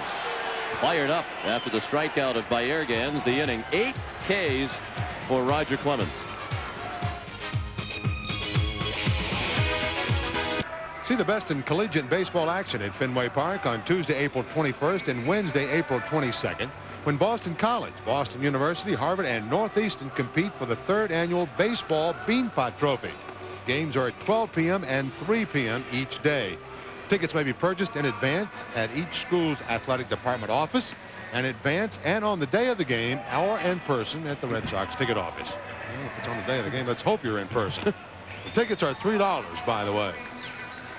Go and enjoy yourself. Now, you do, or you did do, the Beanpot hockey Yes, thing. 6 years in a row before I had to miss it this year to be at the Luge. Are you doing the Beanpot baseball tournament? No. No. I see.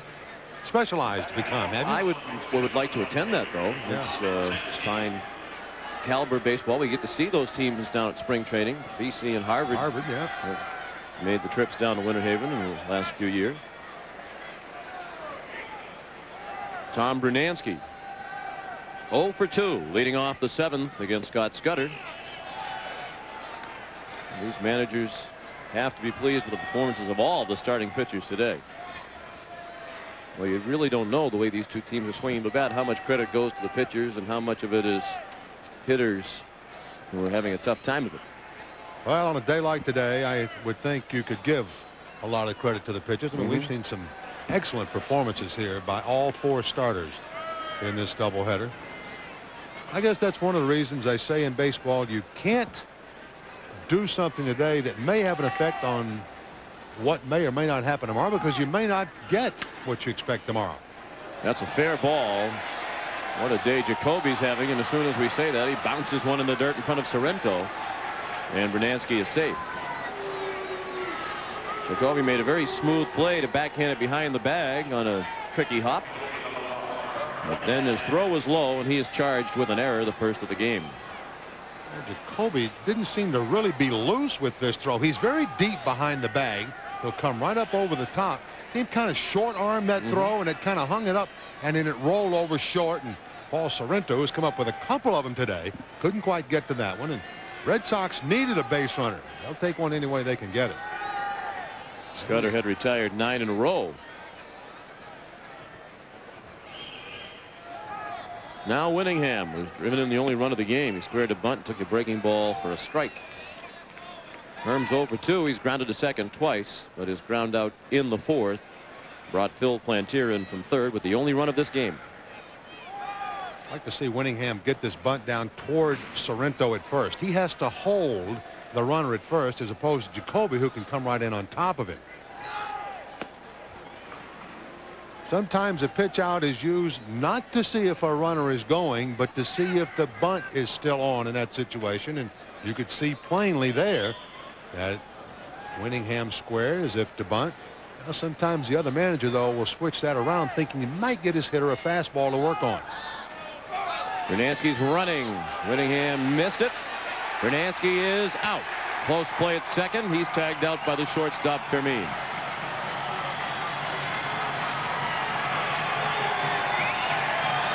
Not a particularly strong throw by Alomar, and even though it's on the swing, it shouldn't have been hampered by the hitter. The throw will be low. Fermin, though, will get there, handle it, and put it right over there.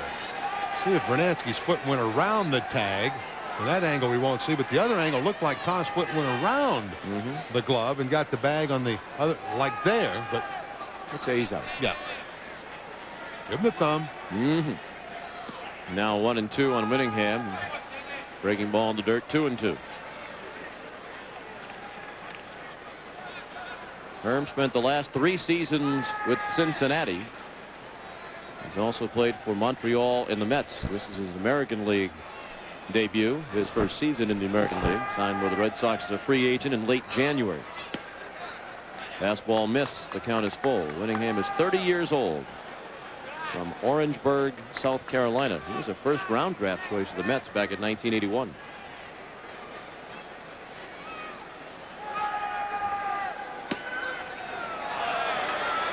Ball 4. Now the Red Sox could wind up, Sean, with the same situation that they were looking for. The man at second maybe and one out anyway, with Winningham's ability to steal a base. He's looking across at third base coach Don Zimmer for something along those lines.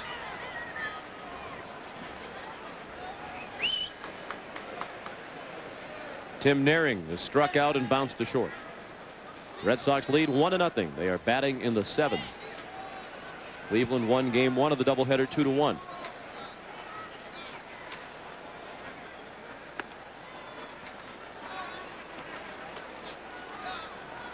Winningham's next stolen base will be the 100th of his major league career.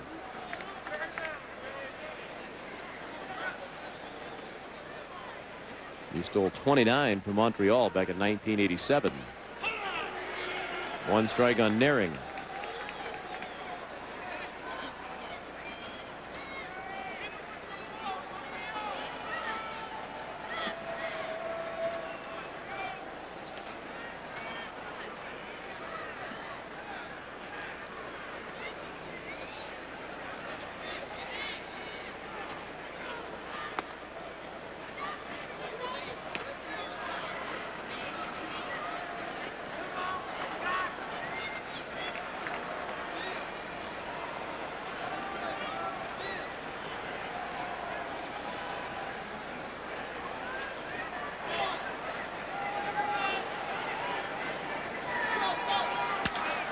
Down the right field line, slicing, just foul.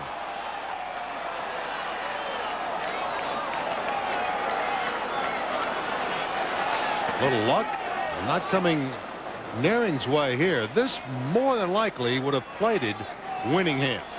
Where Winningham is in his break, this ball here will bounce just into foul territory and now all the way to the wall. You can see where they're pulled around in that outfield for Naring to pull the ball. That would have been a long run for Witten to get to the ball unless he got some kind of long carom. I would have to expect that Winningham, if he didn't score, he would have been thrown out at the plate. I'll put it that way. He would have had the green light. Naring in the hole, 0-2. 1 out, Winningham at first. In the 7th, 1-0 Red Sox. Each team with just 2 hits in this one.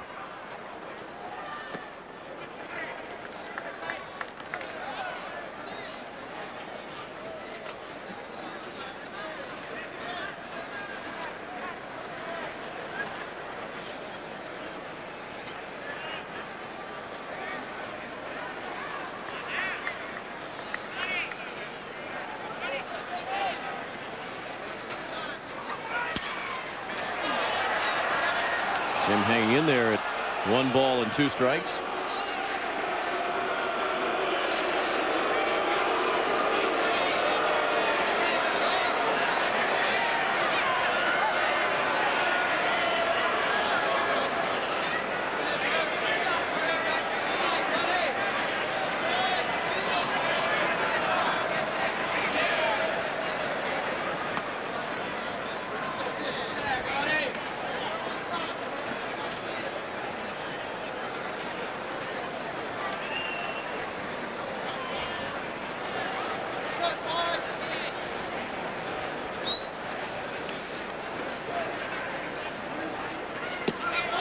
Just missed. Scudder tried to sneak the fastball by him, and apparently that was just off the inside corner. You have to take it because you can't hit it. You just hope that you get a break on a call here, and I believe Tim Nearing did. 2-2.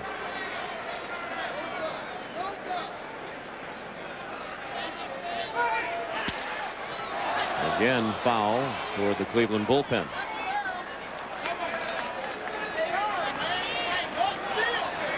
Tim Nearing was the Mid-American Conference Player of the Year in 1988. And he hit .391.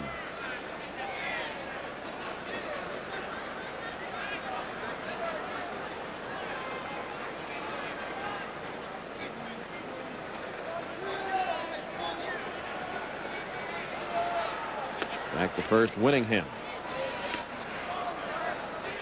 Am I right in saying that they have Winningham's name spelled wrong on the back of his uniform? Well, from that angle, I can't tell you. Yes. Call Vanna White. She can tell us. Very underused on the Wheel of Fortune, I think, is Vanna. Well, let's see. Come on, John. Now, Winningham should be W-I-N-N. yeah. I-N-G-H-A-M, and I think, yeah, just Yeah. one N there. Who were the Phillies? They had the Phillies uniform spelled on the front with 3 L's in Phillies. Did I read that somewhere? Well, Herb needs to buy a consonant. Yep.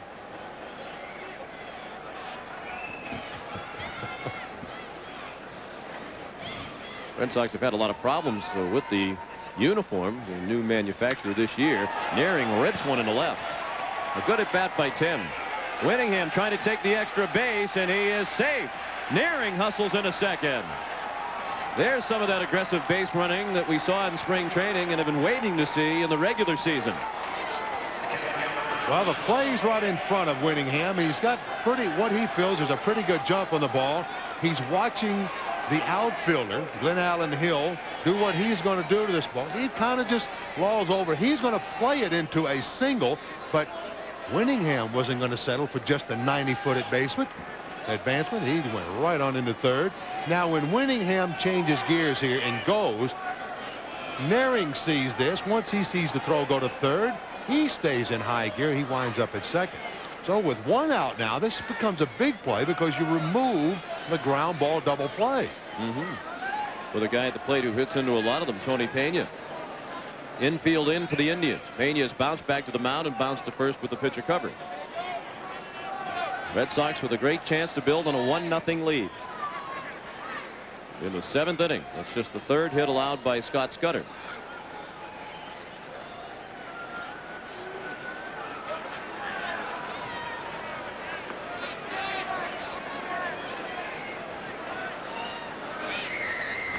A pitch out, anticipating the possibility of a squeeze.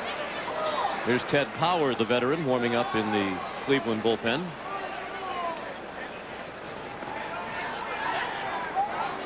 1-0 the count on Pena, looking for his first RBI of the season.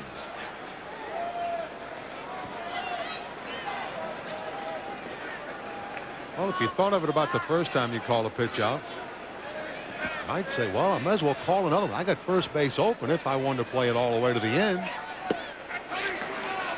Now you can't do an awful lot about it unless you do want to go the route of just putting the man on. Although you wind up with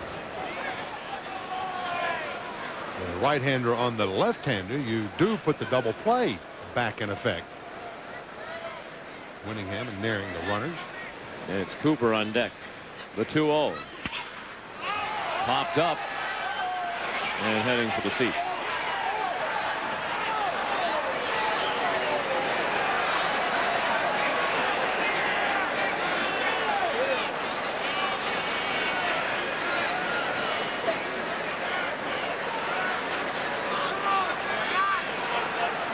An impressive debut in an Indian uniform for Scott Scudder.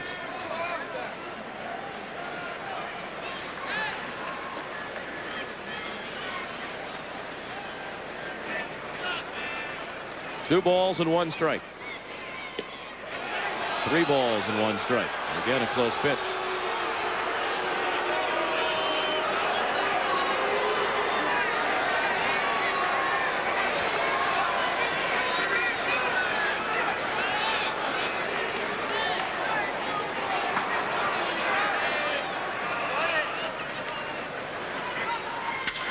Ripped to left, sinking fast, and it is in for a hit. Hill couldn't catch it. Winningham scores, nearing to third. It's a single for Tony Pena, his first RBI of the season, and the Red Sox lead is now 2-0.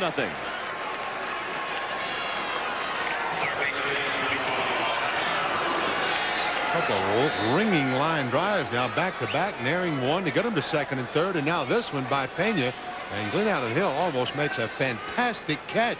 He has the ball right in the heart of the glove, but when he made contact with the ground, he didn't have time to squeeze it. That made that ball come out of the glove and allowed Winningham to score, nearing to move on to third. He didn't have far to go to get to third. Nice piece of base running by Herm Winningham to really set most of this inning up. That's one of the big reasons the Red Sox signed him.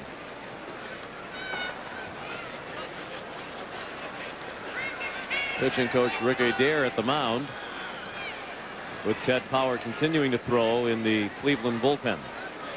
2 runs now on 4 hits for the Red Sox. They had back-to-back hits in the 4th that set up the run. Back-to-back hits now here in the 7th.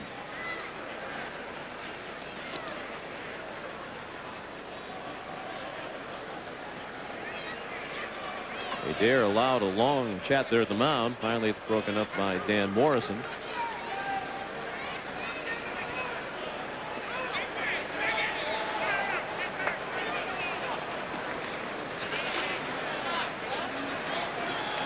Indians infield back at double play depth for Scott Cooper with runners at first and third and 1 out. Scott is grounded to first and flied to left.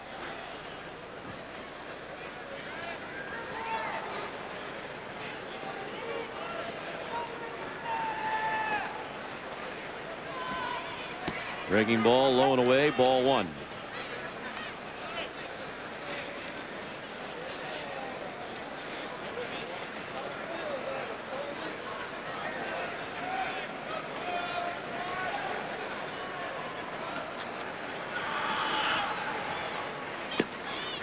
Ball 2. Cooper with 7 major league runs batted in, all of them coming last year when he was called up from Pawtucket. He had a very impressive September. In 14 games, he drove in 7 runs and at .457. To center field, Alex Cole to catch. Nearing to the plate. Throw is cut off. The Red Sox lead 3-0. Scott Cooper has his first RBI of the season.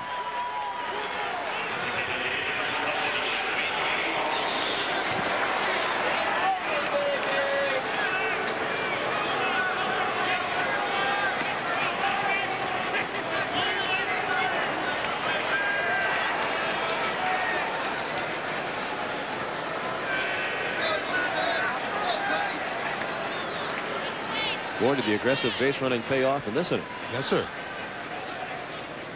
Now Pena at first with 2 outs for Wade Boggs. Ball 1. Boggs 0 for 2 with a walk. He's hitting .250 for the year now.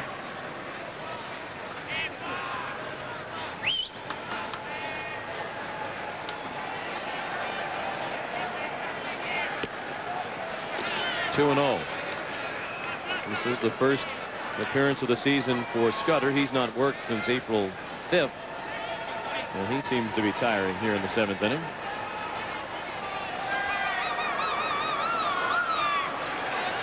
In that game on the 5th, an exhibition game against the Cincinnati Reds, the annual Ohio Cup game, he pitched only 3 innings.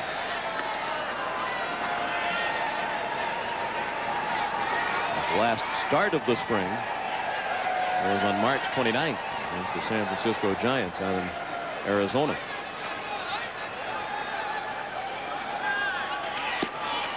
Three and 1 on Boggs. Won't say that about the Indians anymore. They go to a new spring training complex next year in Homestead, Florida. Homestead tried to woo the Red Sox. It's a little bit isolated. No, it's a lot isolated. Yes, it is. I was trying to be nice. It's a beautiful complex, though. Really, really a beautiful place. One of the things that the folks in Homestead used to attract a major league team was the offer of a plane that the team could use to get back and forth to its games. And you have to start flying all over Florida for your spring training games. That's isolated. Yes. I think it's down south of Miami. You got it. Well south of Miami. Not that far south, but it is south. Pena running on the 3-2 pitch, and it's through the middle. Tony continuing to third. He'll get there without a throw. Wade Boggs with 3 hits in the doubleheader. 3 hits in the inning for the Red Sox off Scott Scudder, who's now allowed 5 hits in all. We'll keep you posted on the milestone that Boggs is nearing now. With 3 hits today, he needs 28 base hits to reach that 2,000 mark. And with Pena on the move, right there through your picture, he'll go left to right. He'll continue on to third base. And once again, put the runners at the corners. And that will mark the end of Scott Scudder's Indian debut. He will be relieved by Ted Power. With the score, the Red Sox 3 and the Indians 0. We'll return to Cleveland Stadium in just a moment. You're looking at Scott Scudder. He'll have the rest of the afternoon off, but a fine effort turned in by the right-hander. And he, like so many Cleveland pitchers last year, just not enough support in this ball game today as his team is being shut out. He was a teammate of this man who is relieving him here this afternoon. Last year with Cincinnati, Ted Power was 5-3 in 68 appearances, all as a reliever. He had 3 saves to go along with a 3.62 earned run average. And this man's release was come as quite a surprise to a lot of people in baseball. The Indians signed him after he was released by the Cincinnati Reds as a free agent on April the 5th of this early season. So he fit right in. And of course, yeah, you wonder, he worked yesterday. No question about that. Who didn't? He worked 3 innings yesterday of no-hit baseball. He walked a couple and struck out 1. He faced 38 pitches he made yesterday in those 3 innings. On to face Jody Reed here with runners at first and third and 2 outs in the 7th. 2 runs in this inning. The Red Sox have opened up a 3-0 lead. Jody is 0 for 3 in the ball game. Pena, the runner at third. Boggs at first. Powers' first pitch, a ball.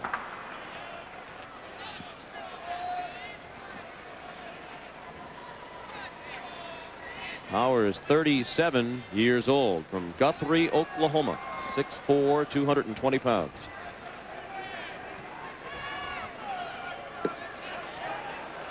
And he has been around. He has pitched in the major leagues for the Dodgers, Cincinnati, Kansas City, Detroit, St. Louis, Pittsburgh, Cincinnati again, and now Cleveland.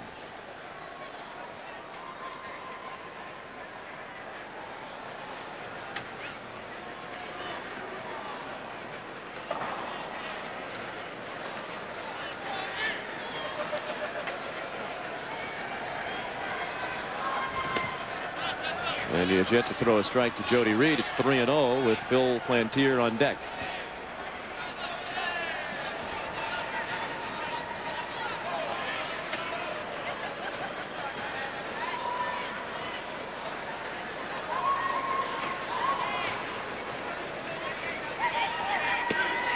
And a strike.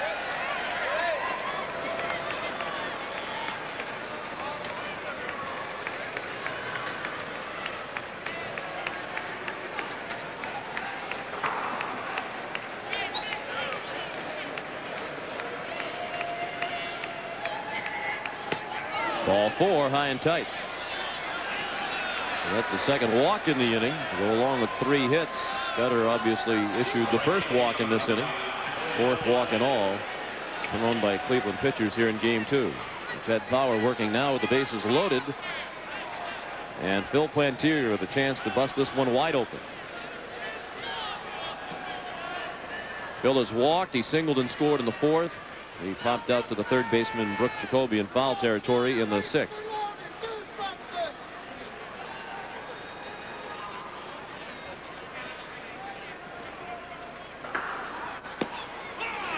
Over the outside part of the plate, strike 1. An area in which Power had some trouble last year facing left-hand batters. A very lofty 292. Left-handers hit off Power. He's been pretty much of an innings guy over his career. Used in a number of different ways by different teams that he's been with. Starter, relieving.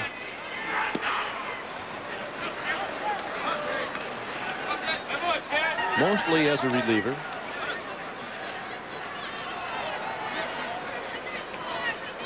And he's a career 1 game over 500 pitchers. 63 and 62 his lifetime record in the major league. Almost all of that in the National League.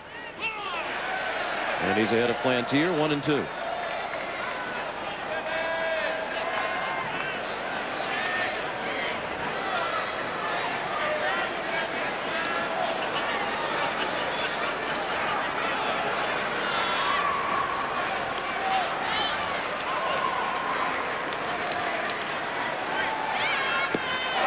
Strike 3. Foul tipped into the mid of Alomar. The Red Sox get 2. They leave the bases loaded. They've now stranded 5. 7th inning stretch in game 2 of the doubleheader. Roger Clemens takes the mound with a 3-0 lead. This Red Sox game summary is brought to you by your local Midas muffler brake and alignment shops. The Red Sox scored their first run in the 4th inning. Back-to-back singles by Plantier and Burks, and the ground out by Winningham brought Plantier across the plate. Red Sox scored 2 more in the 7th. Winningham and Naring scoring the runs, the RBIs for Pena with a single and Cooper with a sacrifice fly. Roger Clemens has pitched 6 shutout innings. He's allowed just 2 hits. He has walked 2 and struck out 8 and has not shown any signs at all of being bothered by that injured finger on his pitching hand. His opposite number in this game, Scott Scudder, the Cleveland starter, worked 6 2/3 innings. He allowed 3 earned runs on 5 hits, walked 3 and struck out 2. Scudder threw 126 pitches in his Cleveland debut, 71 of them strikes.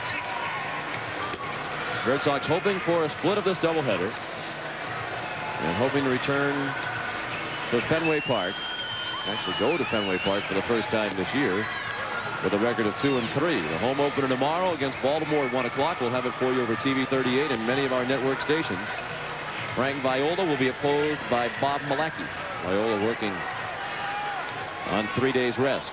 Then after an off day on Tuesday, Mike Gardner, who was most impressive in relief yesterday against Ben McDonald, who was totally dominating in his first start of the year against these Indians, shut them out on 2 hits.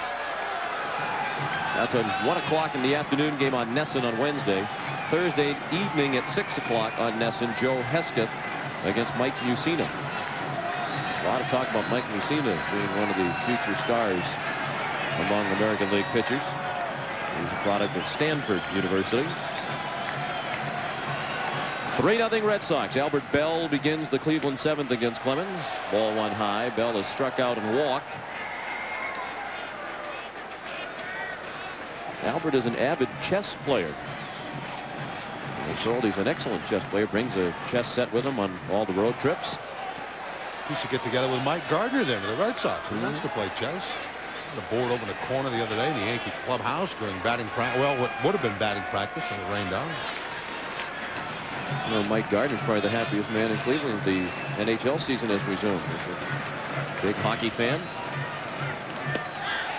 1-2 on Bell. Well, I found out that Albert Bell was a good chess player from Jack Corrigan, one of the Cleveland Indians' fine announcers. Jack was using as evidence the fact that Albert beat Jack in a game of chess. So I don't really know how good a player Albert is, because that's not that great an accomplishment. Bell called out on strikes, and that is number 9 for Roger Clemens.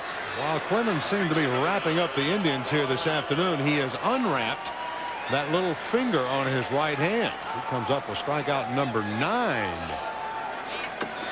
No wrap there now. There's definitely some swelling there, though. Paul Sorrento fouled straight back. Paul 0 for 2 in this game. He's flying to left and lined to short into a double play.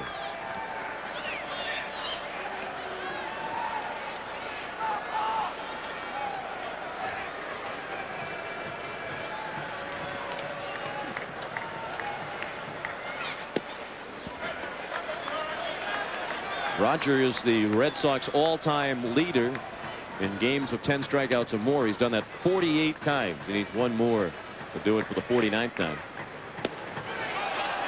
He needs one more strike to do it for the 49th time. That is almost always a good omen for the Red Sox.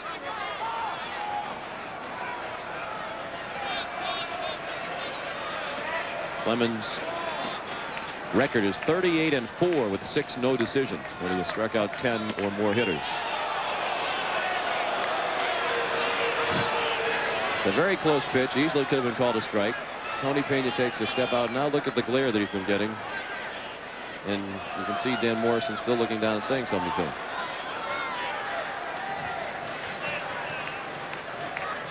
The 2-2 pitch. Shattered bat. Reed threw him out.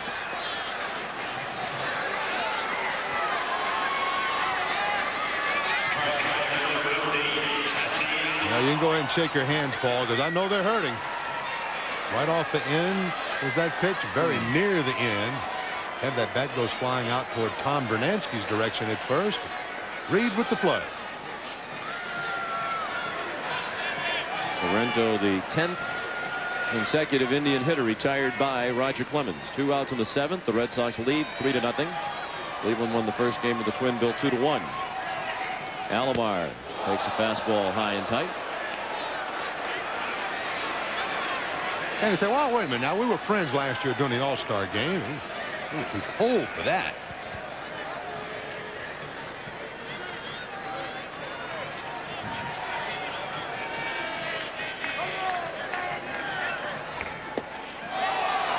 One ball and 1 strike.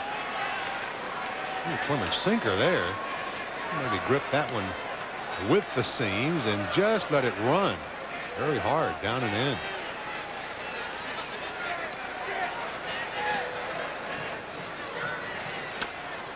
Fouled away, 1-2. I don't know if Clemens reported that in that game the other day he chipped some teeth in gritting his teeth. It looks like he may have some kind of a sponge or something on the right side. See where his cheek is kind of puffy there? Yes. As if maybe he has some kind of mouth guard in there. Yes, there's definitely something in there. Yeah.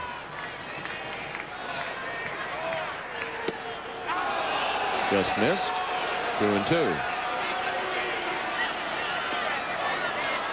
Of course, the chipped tooth and broken finger, a dislocated joint in the finger, started rumors instantly that Roger had been involved in some sort of a skirmish, but that was quickly denied by Roger and Butch Hobson. He drops down, and the foul ball got a piece of home plate umpire Dan Morrison. Also got Tony Pena.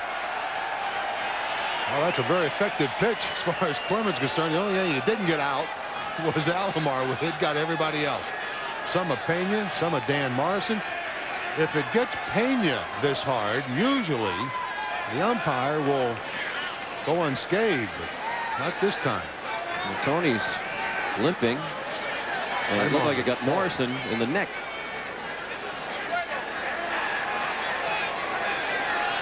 Oh, what an awful day to have those little puppies hit with a foul tip for a catcher. And that looked like it may have gotten Pena on his left toe area. Interesting to see how it got Tony in the toe and the umpire in the neck. You're right. Come up over his shoulder. If that's the case, Tony's really hurting. Off the foot and then up under the. Ooh. Oh. From memory, I'm hurting now. Ouch. Big time.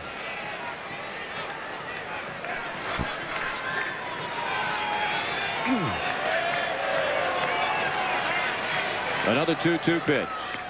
Struck him out. Number 10 for Clemens. 49th time in his career he has struck out 10 or more opposing batters in a game. Now we go to the 8th with the Red Sox leading 3-0. Today's game is brought to you in part by Budweiser. Remember, know when to say when.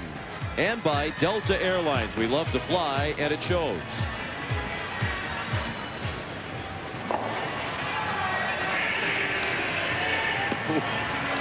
Out in section 55. That's in the bleachers out in right center. The young man has to be chilly with just a t-shirt on.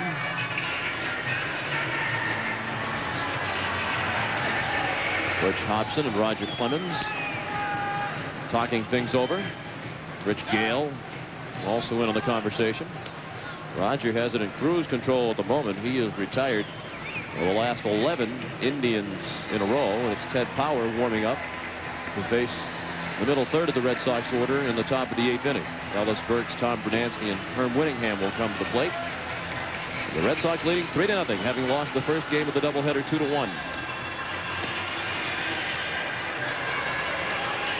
At New Park, just down the road, that will open in 1994 here in Cleveland, is supposed to be very similar in design to the new ballpark in Baltimore that is drawing rave reviews.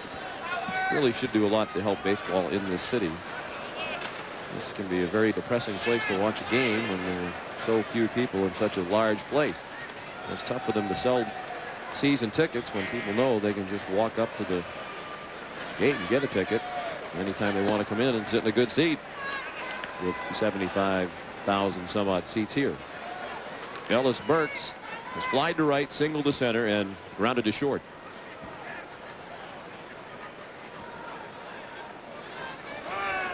You think the new stadium will have broadcast booth windows that close, or at least heat? I just hope I'm around to be able to answer that for you in 1994. Of course you know what I mean? Of course you will be.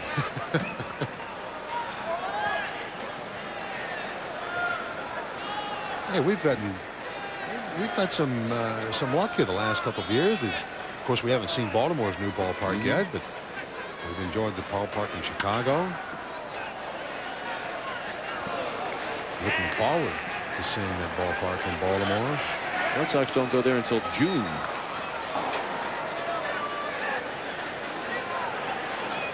I was told the broadcast booth there does have air conditioning.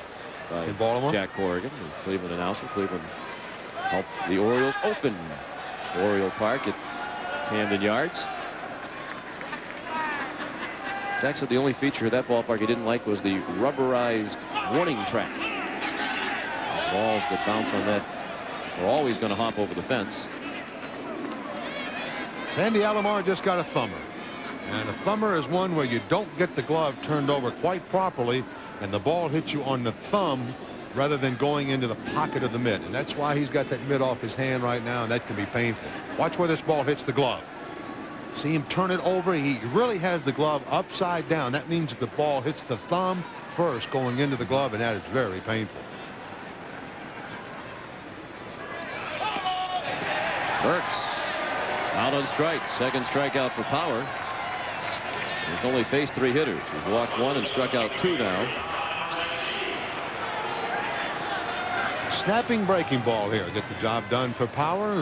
Zip. There it is. Swing and miss by Burks. Sox batters are striking out a bit too often for this observer's liking. That's something, as I mentioned in game number 1, you don't regularly see, or don't often see. Tom Bernansky 0 for 3 with a strikeout. 4 strikeouts by Red Sox hitters in this game and 11 in the first game of the doubleheader. Red Sox leading 3-0, batting in the top of the 8th with 1 out and the bases clear. And first base now occupied by Mr. Bernansky. He singled past the dive of the shortstop Fermin.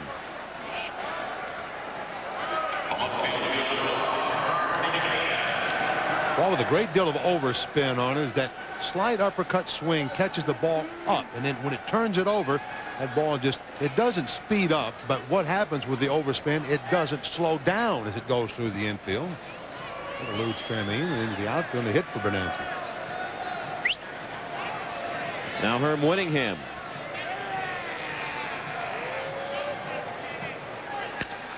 Fouled away. Herm's been an active participant in this ball game. He drove in the first Red Sox run with a ground out in the 4th inning. He walked and scored the second Red Sox run in the 7th. And a hustling play set it up. He went from first to third on a single to left by Tim Naring. Scored on a single to left by Tony Pena. 6 hits now for the Red Sox. Bernansky singled the first, hit allowed by Ted Power. Fastball for strike 2. Power summons Alomar to the mound.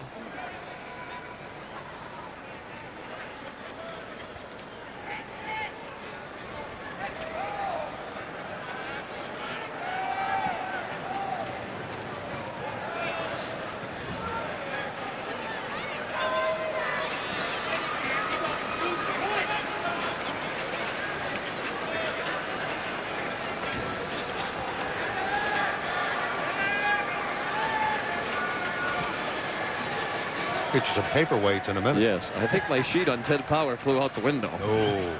I can't find it anyway. In left field, Hill made the catch. 2 outs. Bernansky still at first.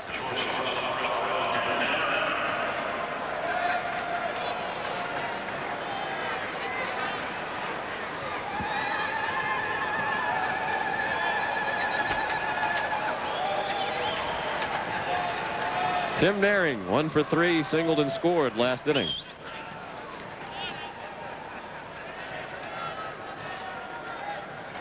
I'm going to find this thing if I have to climb out on the screen.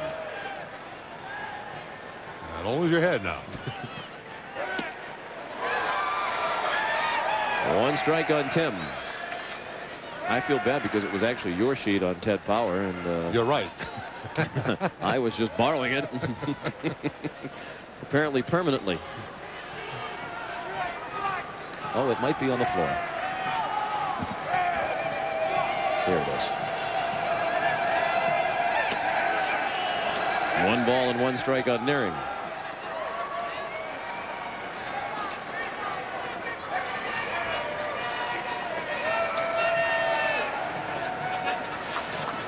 Power's best season in the major leagues was 1985 with Cincinnati when he saved 27 games.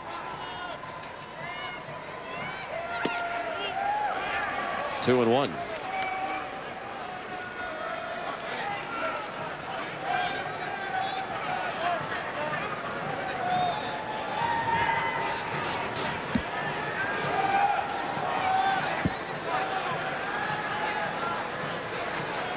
Red Sox 3 and the Indians nothing. We're in the 8th. Bernansky at first with 2 outs. And now it's 3 and 1 on Naring with Tony Pena on deck. We talked in the first game about Naring and Rivera splitting time at shortstop. Butch Hobson says it might continue that way for a while. They're both faring well. They both seem to be satisfied with that arrangement. 3-1 pitch, belted in the left. Another hit for Tim Naring. He's 2 for 4. You wonder, though, if he remains healthy, if eventually he will win the job as he did at the start of last season from Luis Rivera. It was when Nehring went out with the back problem that Rivera became the starter. I would think you'd have to give him strong consideration. He was thought of as the Red Sox shortstop of the future when he broke down with the back, and certainly if he continues to sting the ball like he's hitting now, it could get to a point where the guy that gets hottest, that's the guy that takes over. So the Red Sox trying to put together a threat here with 2 outs. Brunansky at second, Nehring at first for Tony Pena. In the hole, Fermin to second, safe.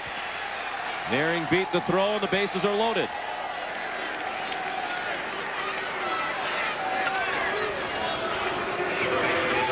Nehring takes advantage of that back runner. He gets a little extra lead over at first base, and I don't like to see that grimace I just saw. Fermin with a good effort. He'll make the play at second, but Nehring is in there safely. He'll beat the throw. Pretty hard slide by Tim as he went into that bag. He's all right now. And scored a hit for Pena, and he's 2 for 4 today with a couple of singles. Now Scott Cooper with the bases loaded. He takes a strike. Scott 0 for 2 with a sacrifice fly in his first RBI of the year last inning. Red Sox now up to 8 hits, matching their total of the first game.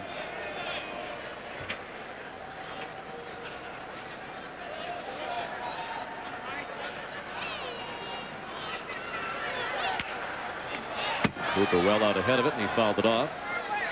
And he's quickly in an 0-2 hole.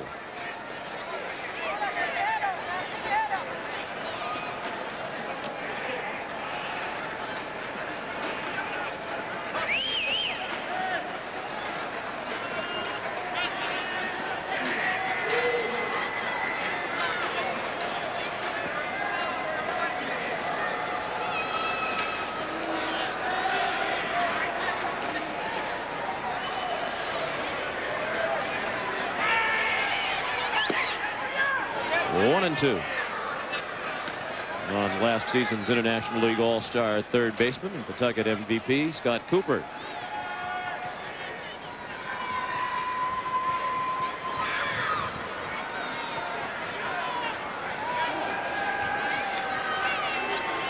The 1-2 pitch. Off speed, low and inside, 2-2.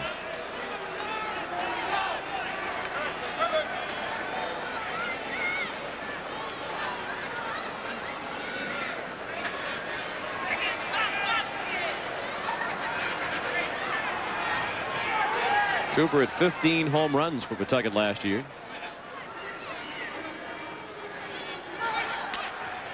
Slices that one foul into the seats in left. 2-2 on Cooper with Brunansky at third, Nehring at second, and Pena at first. 2 outs. Top of the 8th, 3-0 Red Sox.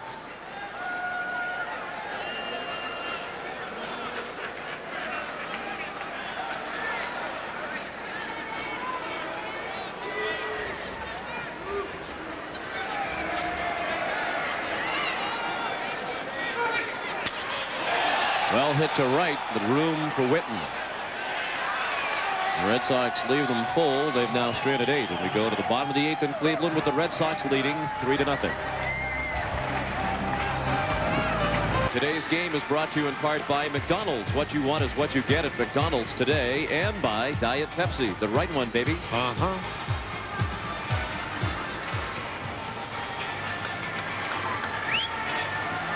Nightfall descending on Cleveland as we approach 7 o'clock. And the end of a season opening 5-game road trip for the Red Sox. Roger Clemens getting ready to face the Indians in the 8th, and Jeff Reardon has started throwing. Butch Hobson didn't know prior to the doubleheader if Reardon would be available today. He had a little bit of stiffness in his right shoulder after yesterday's appearance. Clemens goes the distance. It would be the 3rd complete game for the Red Sox already this season. This is their 5th game of the season. That's part of the good news today for Butch Hobson. To this point, he has not had to use the bullpen. Young went all the way in the first game in the 2-1 Red Sox loss, and Clemens has gone 7 innings in the second game. He'll face the bottom third of the order here in the 8th. Witten, Jacoby, and Fermin. 3 runs on 8 hits, no errors for the Red Sox. No runs, just 2 hits and 1 error for Cleveland. The Indians have 2 hits in 15 innings in this doubleheader.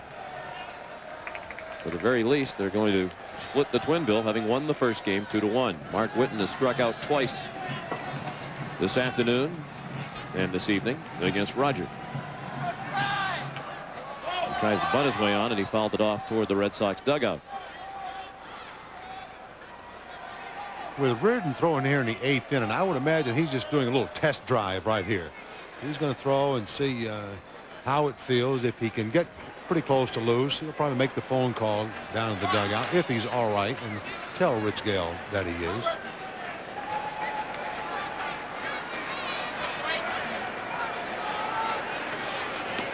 Clemens has walked 2 and struck out 10. He's working on a 2-hit shutout. Trying to run his record against Cleveland in his career to 16-2. The 1-1 pitch. He blew the fastball by him, 1-2.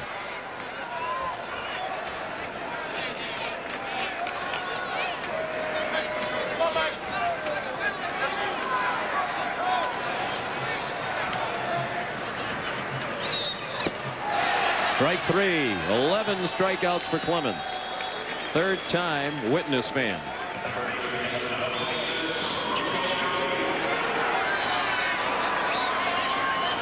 Clemens involved with those 100 pitches in his opening assignment against the Yankees. Maybe helping him stay stronger here in this ball game today. He doesn't seem to have lost 1 inch off his fastball. He strikes out the lead batter here in the 8th. He's used a nice variety of pitches today, though. The split-fingered fastball has been very good for him. The breaking ball he's gotten over almost at will. Well, after the game, they're going to take the rest of the Red Sox pitching staff into the clubhouse, have them all punch the floor. Boy.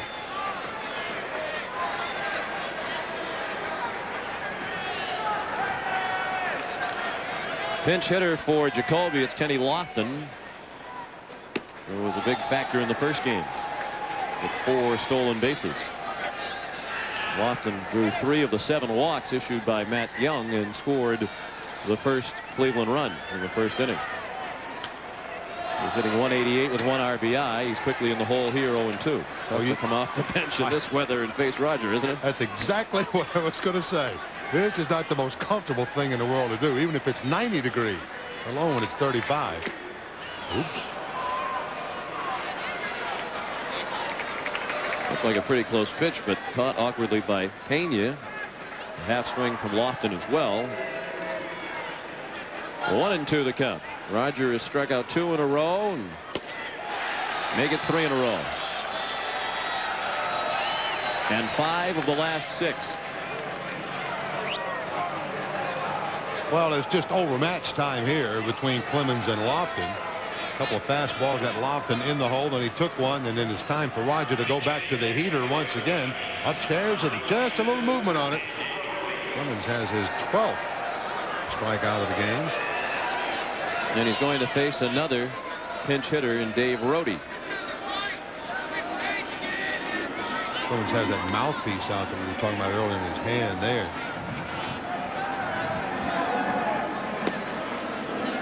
Rohde looks at a ball.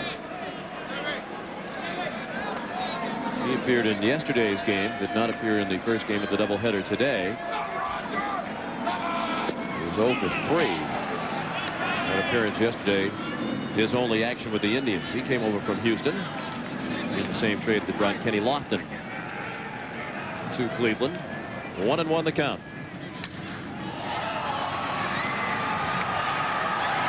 Winningham makes the catch. Roger Clemens has retired 14 in a row. He's working on a 2-hit shutout through 8. And we go to the 9th with Boston leading 3. The Red Sox lead 3-0 as they prepare to come up in the 9th inning against Ted Power. A couple of changes in the field made necessary by Mike Hargrove's maneuvering. Dave Rohde stays in the game. He's at third base. Dave Rohde, the third baseman, and Tony Perez-Chica comes in at shortstop.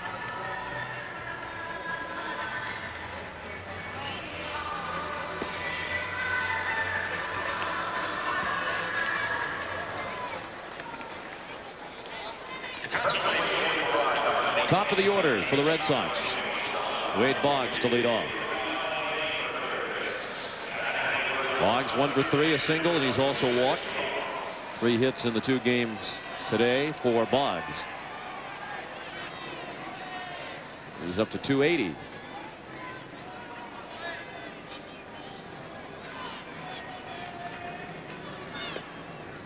Ball 1 low. Jody Reed on deck, and then Phil Plantier here in the 9th. Red Sox bullpen is quiet, so it does appear that Roger will come out and try to finish off the Indians himself.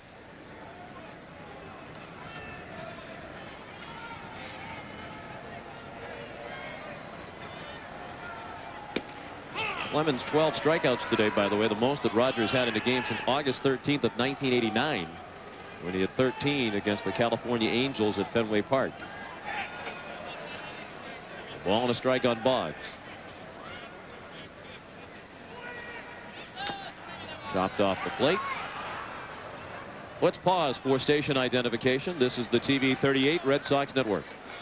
This is TV 38, WSBK TV, Boston. Roger Clemens, Tony Pena. They'll have to face the top of the Cleveland order in the 9th. Cole, Hill, and Baerga scheduled up. A 1-2 to Boggs. Just missed.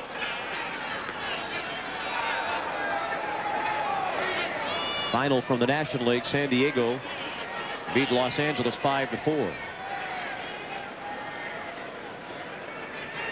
Randy Myers beat Roger McDowell. Fouled away. If you're just tuning in, we mentioned earlier the California Angels today traded shortstop Dick Schofield to the New York Mets for pitcher Julio Valera and a player to be named later. Means the Rickers, Gary DiSarcina, I would say, is now the man at short for the Angels. The 2-2. Still 2-2.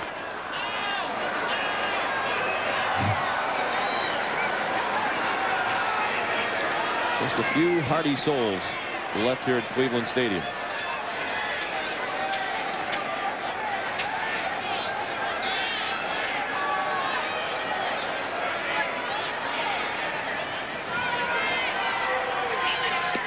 Off-speed pitch missed. Wade is bound to the full count.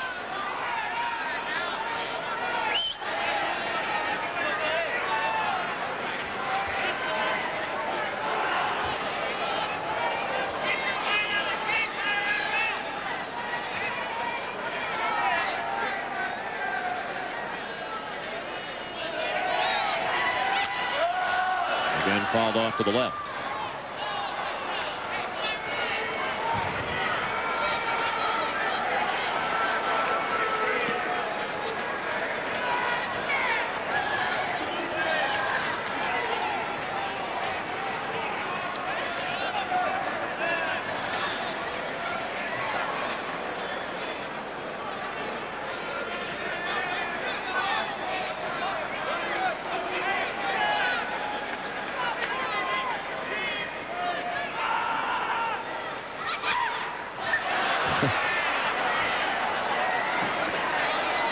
One souvenir for every fan still left here. Wade continues at this rate.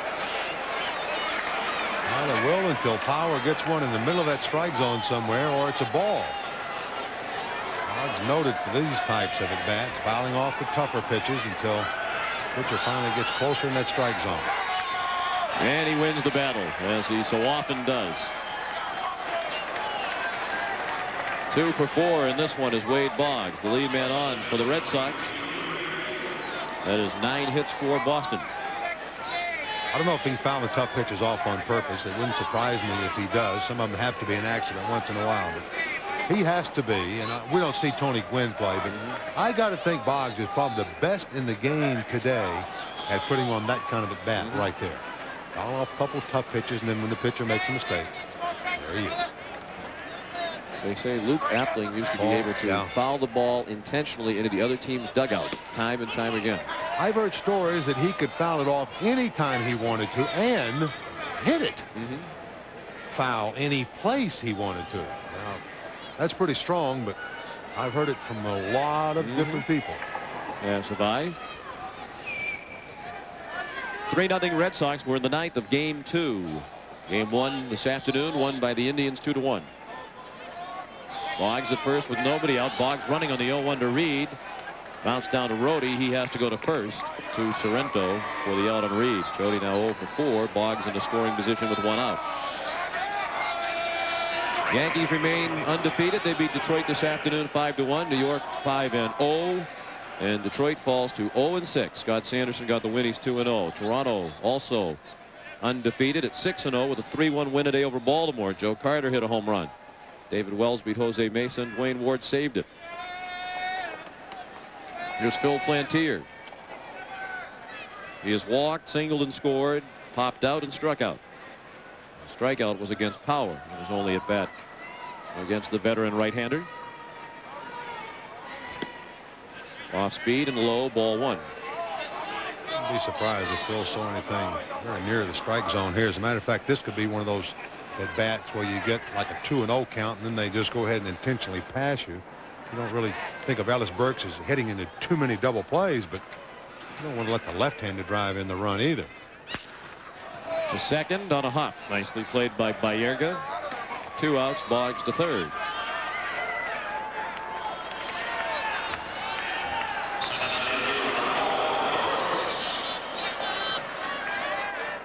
Chicago leads Oakland 6-4, and they're in the bottom of the 9th at Oakland. Mark McGuire's at 2 home runs in that game. He has 5 already for the Athletics.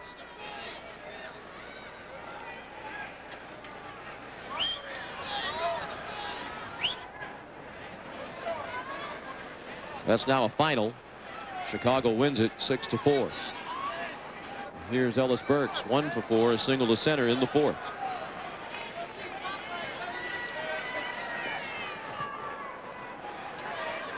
In Chicago's win at Oakland, Jack McDowell wanted his 2-0. Bobby Thigpen his second save.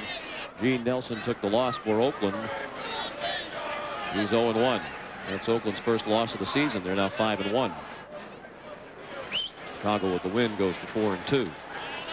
Here it's 3-0 Red Sox in the 9th. Boggs at third with 2 out. Burks hooked one foul into the Red Sox bullpen area.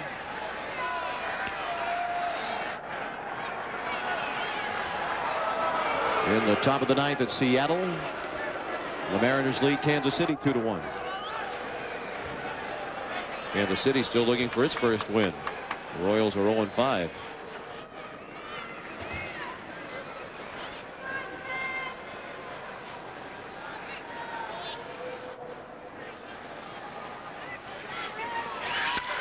Lined and caught by Baerga, who was playing Burks perfectly. He was well up the middle, almost behind the second base bag.